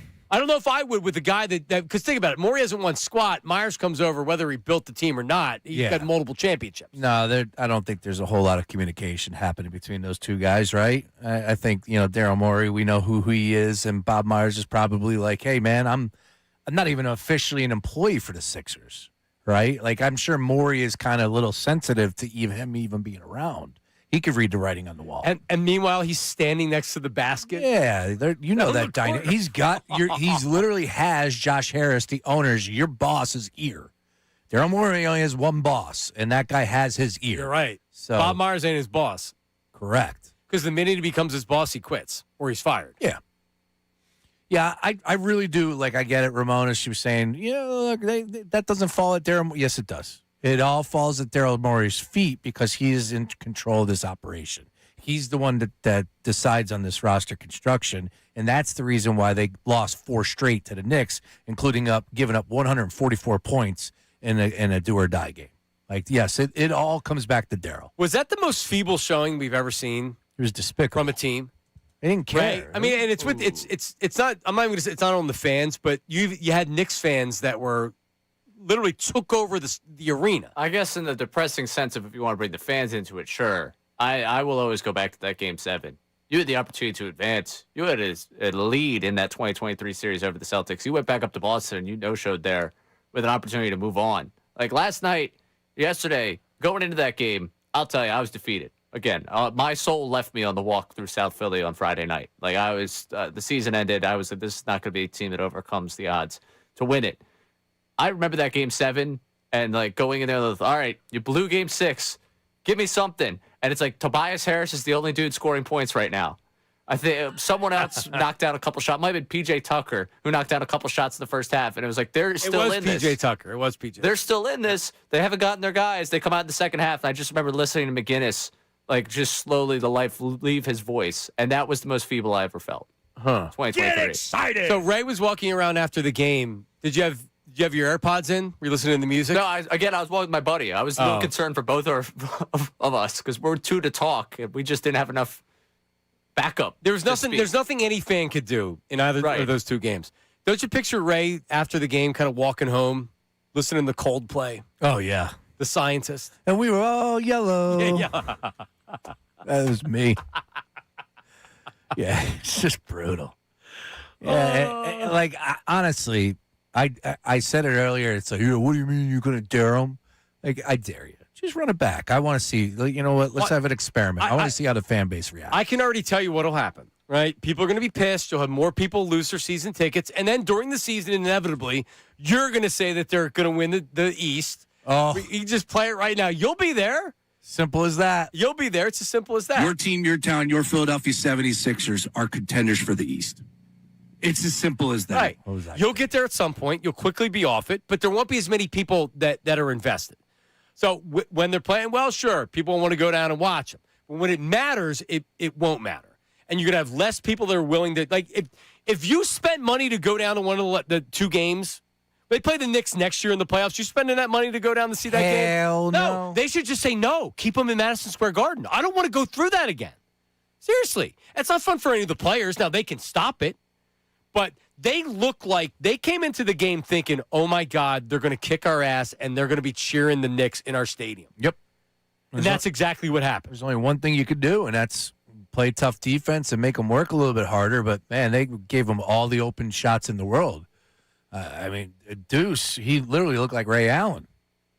He sure did. They hit 25 3-pointers. Yeah, that's insane. The Knicks are – now, I'm going to say wait till – because they've lost in the semis. They haven't even made a final until this year. So we'll see what they do against the Pistons. But and you know, God forbid I'm rooting for the Pistons and Tobias Harris if they win that series. But, I mean, I don't – like, are they capable of giving the Oklahoma City Thunder a run? The Knicks? I hope not. They're a hell of a lot better than the Sixers are, that's for sure. No, let's let them do that first. They made the finals last year. They lost to the Pacers. Yeah, this is the second straight season for the. I looked at their. Yeah, you're right. They lost to the Pacers 2 straight years. The season before that was in the second round. Yes. Last year, Halliburton was the Halliburton jersey or whatever. Well, they're a great team. They are running hot right now. They're playing great defense. They got depth. Mike Brown's a pretty good coach in the grand scheme of things, and Jalen Brunson is an absolute star. I guess that's what I'm asking is how do you look at that and say, yeah, let's run it back? I mean, I don't know. I mean, it all comes down to Joshua Harris, and that's how you do it. You just don't give a damn. Yeah. But you own the team. If this was a John Middleton or a Jeffrey Lurie decision, it's as good as gone. There's your bar. Yep. We're nowhere near that bar. No. Like, what do we got to do to get on that level? Well, I can tell you, the guy that's pulling the trigger here, signing the names, clearly not getting the job done. 6 straight seasons. I have yet to see a team that I thought could win a championship. Well, and here's something else that I will say that maybe Ramona didn't take into account. He can change his mind. I'm telling you, I firmly believe with everything that James Harden would be back here if it wasn't for Daryl Morey being told no. Because they were going to max him out. Everything that was about James Harden was true. He weaseled his way here. He wormed his way here. Morey made the trade. Morey acted the entire time with Ben Simmons like he had the answers to the test. He wouldn't trade him for this. I'm not trading him because he wanted James Harden, and he got James Harden. Then all of a sudden, on the turn of a dime, the cut of a dime, all of a sudden he doesn't want James Harden anymore. No, they got to him. And I'm telling you, somebody got to Josh Harris. They need to do the same thing right now. We can't do this again, man. That means Embiid stays, but you have a new GM. Okay, then so be it. But you, for the fans' sake, you can't run this entire operation back again. You can't. Nope. Yesterday was not a fluke. You know it was a fluke? Coming back and winning 3-1 against the Celtics. Sorry. That was more fluky than the Sixers being a good team. Nobody wants to hear that, but that's just the reality of what it is. That true, Ray? They had huge gremlins going on that they were dealing with. Tatum didn't even play in Game 7. Boston wasn't as good as advertised. That's just clear. And I get it. They played hard and won those games, but they got a little luck on their side, too, as well, to come back 3-1. It would almost be our best-case scenario if they didn't. Because what the hell do you get? What do we get from that? Did you get anything? No, just hang a banner. Just more heartache. That's it. No, that's I had this argument with a former coworker a couple of years ago where it's like, no, like the Sixers haven't brought me any joy. They haven't. I don't look at the game 57 during the regular season where it's like, yep, Sixers are 20 games over 500. Nobody cares about that now. Has it been like it's been fun at times? They've had some success, sure, but we're at the end of that now. I'm not looking back at Jimmy Butler and J.J. Redick. Like, well, yeah, sure. Like, they were fun. I yearn for those days right now. That was pre-pandemic. That was a different world. Dude. All right. As we have, and we're going to do a good segment coming up next. Like, where are we right now with everything? Oh, no, we got a break, so we have the longer break. All right, coming up, an iconic Philadelphia moment, the 20th year, the 20-year anniversary of it. YouTube chat recap. That's coming up next. Middays with Marks, 97.5, The Fanatic. All right, talk about your hair for a second. Morgan Stern Hair Restoration. If you want to keep your hair. Maybe you're losing your hair and you want to keep it. Maybe you want to get your hair back like I did. Well, do something about it. Hair restoration isn't always surgery. There's topical treatments, medications, non-invasive options that actually work. But here's what I'll say. You might see an advertisement on YouTube or Instagram or Facebook or wherever that's like it's touting this shampoo. And it's like, wow, look at that hair. Like, trust me. There's that, and then there's people that actually do this for a living. Morgan Stern Hair Restoration, over 30 years, 3 locations now. Ballacum, Wayne, and Lancaster. If you want to get your hair back, you want to keep your hair. Same team that did my hair, same team that got me a great, look at the hair. You watch it on YouTube. That's good hair. Morgan Stern Hair Restoration. Check them out, 610-831-HAIR, 610-831-HAIR, Morgan with an E, morgansternhair.com.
Embiid slamming in Game 12.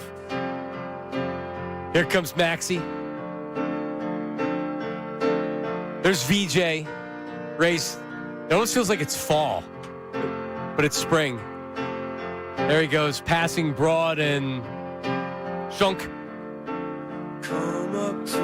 Takes too long to get to the hook. Another second-round exit. Yep. Him and his and then he meets up with his buddy, and they just look at each other and they nod, and keep walking down the street, skipping. It's Phillies season. Yeah. Yeah, who you kidding, Ray? You'll be off this in a second. Season, boys. You'll be back to going Phillies games 5 days a week. No, I'm taking a break from South Philly. I like Ray going to every Phillies game better than any other Ray. Ray going to Sixers games I don't really care for.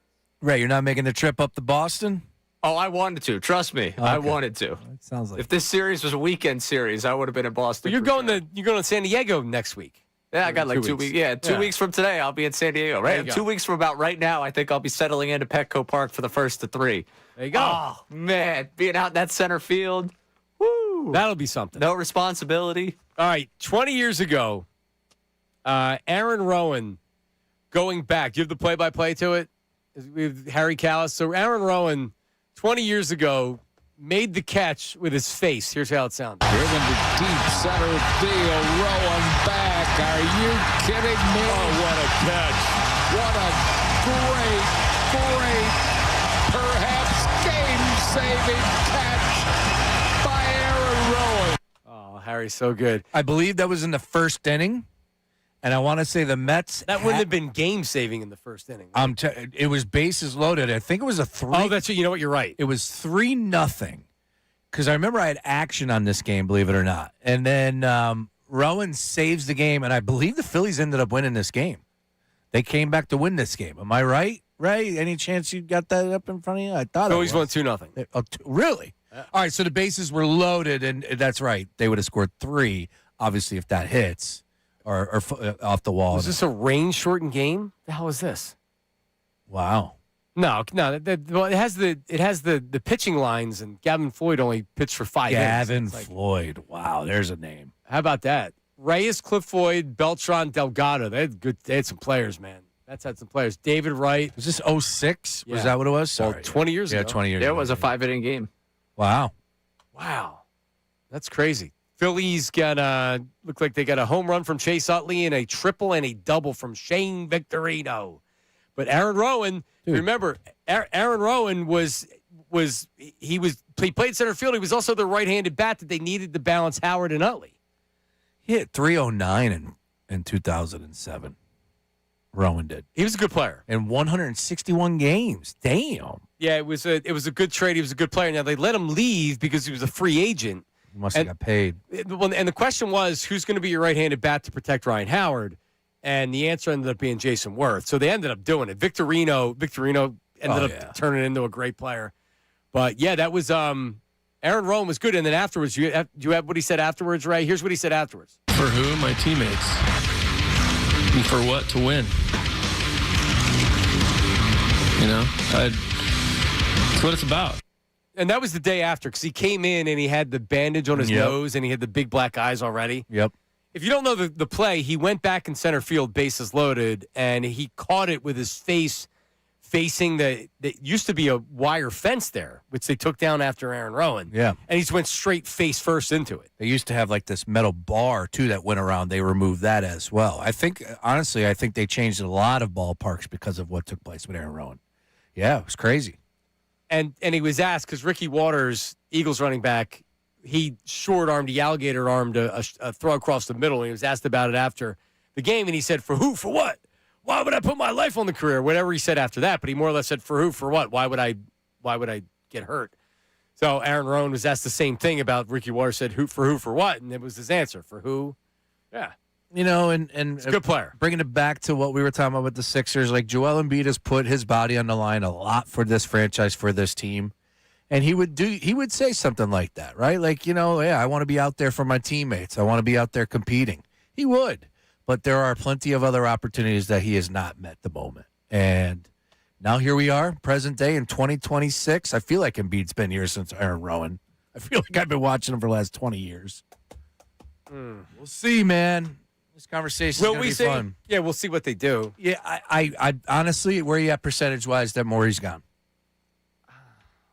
I mean, they got it. They can't bring him back. Correct. That's where I'm at. They can't bring him back. They would be idiots to bring him back. 90% gone. See, I don't believe it's 90%. That's I'm what at 90. Do you really think they're going to? They have to. After what took place yesterday? But bad ownership doesn't have to do anything. We just haven't seen that in our city. I mean, the Flyers, right? Like, that's just, they haven't had a lot of success. But you know the teams that we're talking about. Like, for years, the Knicks. Right. Dolan with the Knicks, the Mets. Right. Yep. The Commanders with that loser owner, right? Like, when you have bad ownership, you have bad teams. And they don't have to do a damn thing. That's it. That's what I'm saying. Like, I don't think Josh Harris is a bad owner more than he just doesn't care about the franchise because he's not from here. And it's more of a business to him than the Commanders or even the Devils. The Commanders aren't poor. I mean, are they poorly run? You're starting to see some internal stuff that don't look all that great. They were supposed to have a better season last year, that's for sure. He trips over the bar that was set for him from before. Yep. I mean, that's... But he's getting new stadiums at both places, though. So it's like this dude continues to win as an owner. No, we'll see. We'll see what he does this year. Like, does Washington make the playoffs this year? Are they good again? All I'm saying is that I don't trust them. I don't trust, but it's fairly obvious to me. Running this back with the same GM, players, and coach is a really, really bad idea. And if I'm a fan of this team and you're telling me we're going to try this again, hell no. Really going to try this again? Are you insane? You can't. I mean, you can't. But we beat Boston. It's time for the YouTube chat recap. What do we got, Ray? It's time for the YouTube chat recap. How about filling us in? Let me tell you something else, man. Watch us live on YouTube every single weekday. I can't lie. Let me tell you something. It's the Middays with Marks YouTube chat recap. Yep. Ever since the Sixers rejected Rodman's furry night, Rodman sabotaged the Sixers, if Bayless. Wait, what? For those unaware, the YouTube chat refers to Rodman as a furry. Yeah. As Sean Rodman. Sean Rodman, yes. APing today's program in for -8. Gotcha. Okay. Yeah. Is he a furry, though, right? Can you confirm that? I don't speak on another man's business. Okay. For you, I mean, he does go away some weekends. I'm not Do they denying coincide it. with I'm conventions? I'm just letting him live the life he wants to live. Do you know what the furry thing is? Rashawn, do you really understand it? The furry? No. What is it? We get dressed up in the furry outfit and go to the conventions. Yeah. And people get turned on Is by it. Rodman a furry? It's the question. Not a furry, he claims. All right, what's next? Just squint your eyes a bit, boys. And that first-round win against Boston won us a championship. Dawood. Well, I mean, it's not as good as the Phillies losing to the Dodgers World Series, but it's close. Seriously, what was better? Them almost beating the Dodgers, even though they won one game, right? Yes. Was that better than You think than the Phillies Celtics? were better? Absolutely. Man, I got to celebrate a series win. Yeah, but you know why? Sean's right. Well, I mean, what are the terms of the Phillies are actually a good team that lost to the Dodgers. The Sixers aren't really a good team. They got lucky to beat the Celtics. The Sixers are not a good team. But we got to tell Boston they're a bad team. That was like the Boston fans that have done you know what's more embarrassing now? Us losing. Yep. I'm enjoying that Boston thing. I can't enjoy much of this life. I'm not enjoying that at all. I'm not looking at that. You know why? Because the Knicks came down here and treated Xfinity Mobile Arena like Madison Square Garden, except louder. So Life sucks. so I you got can you can have that win. I'm out. I mean, seriously, the win against the Celtics almost means nothing right now. So what? You beat a team that was ripe to be beaten. I don't know what the hell was going on with them. They couldn't hit three-pointers. Like, so what? You get swept by the Knicks like you do. I'm embarrassed. What's next? Is that Ronnie from the Jersey Shore under the hat there? T-Money. Is it you? Or what's he talking about? Is that me? I assume he's talking about you. You don't wear a Do hat. I look like Ronnie? I don't know what Ronnie Jersey looks like. Shore? I think my brother-in-law knows Ronnie. Oh, nice. Just like hang out with him. Nice. Yeah. I'm a Pauly D guy. That's as far as I go. All right, I think that's all we can do, Ray. If there's one more good one. Ray is trapped in that studio in between Lloyd and Harry. Money Mar. There you go. I don't like how Money Mar's aligning with me when Money Mar's takes what Money Mar's takes. Yep. You know what, Ray? You and Money Mar can stay on that side. Oh. Yeah. That makes me happy. Yeah, isn't Money Mar the guy that said, you stay on that side when the Sixers win The it all? Sixers are the best of all time. Oh, now what? Yeah, there you go. Yep. Because Ray doesn't know if he wants to blow it up. Doesn't sound like he does. Blow it up, Ray. You guys are blowing it up without any regard for human life from this one. Because that's what you do. Like a toilet on the 4th floor. Blow it That's up. what you do. Coming up next, Cole Rulo, Reggie Bo, and Phillips. Now on 97.5.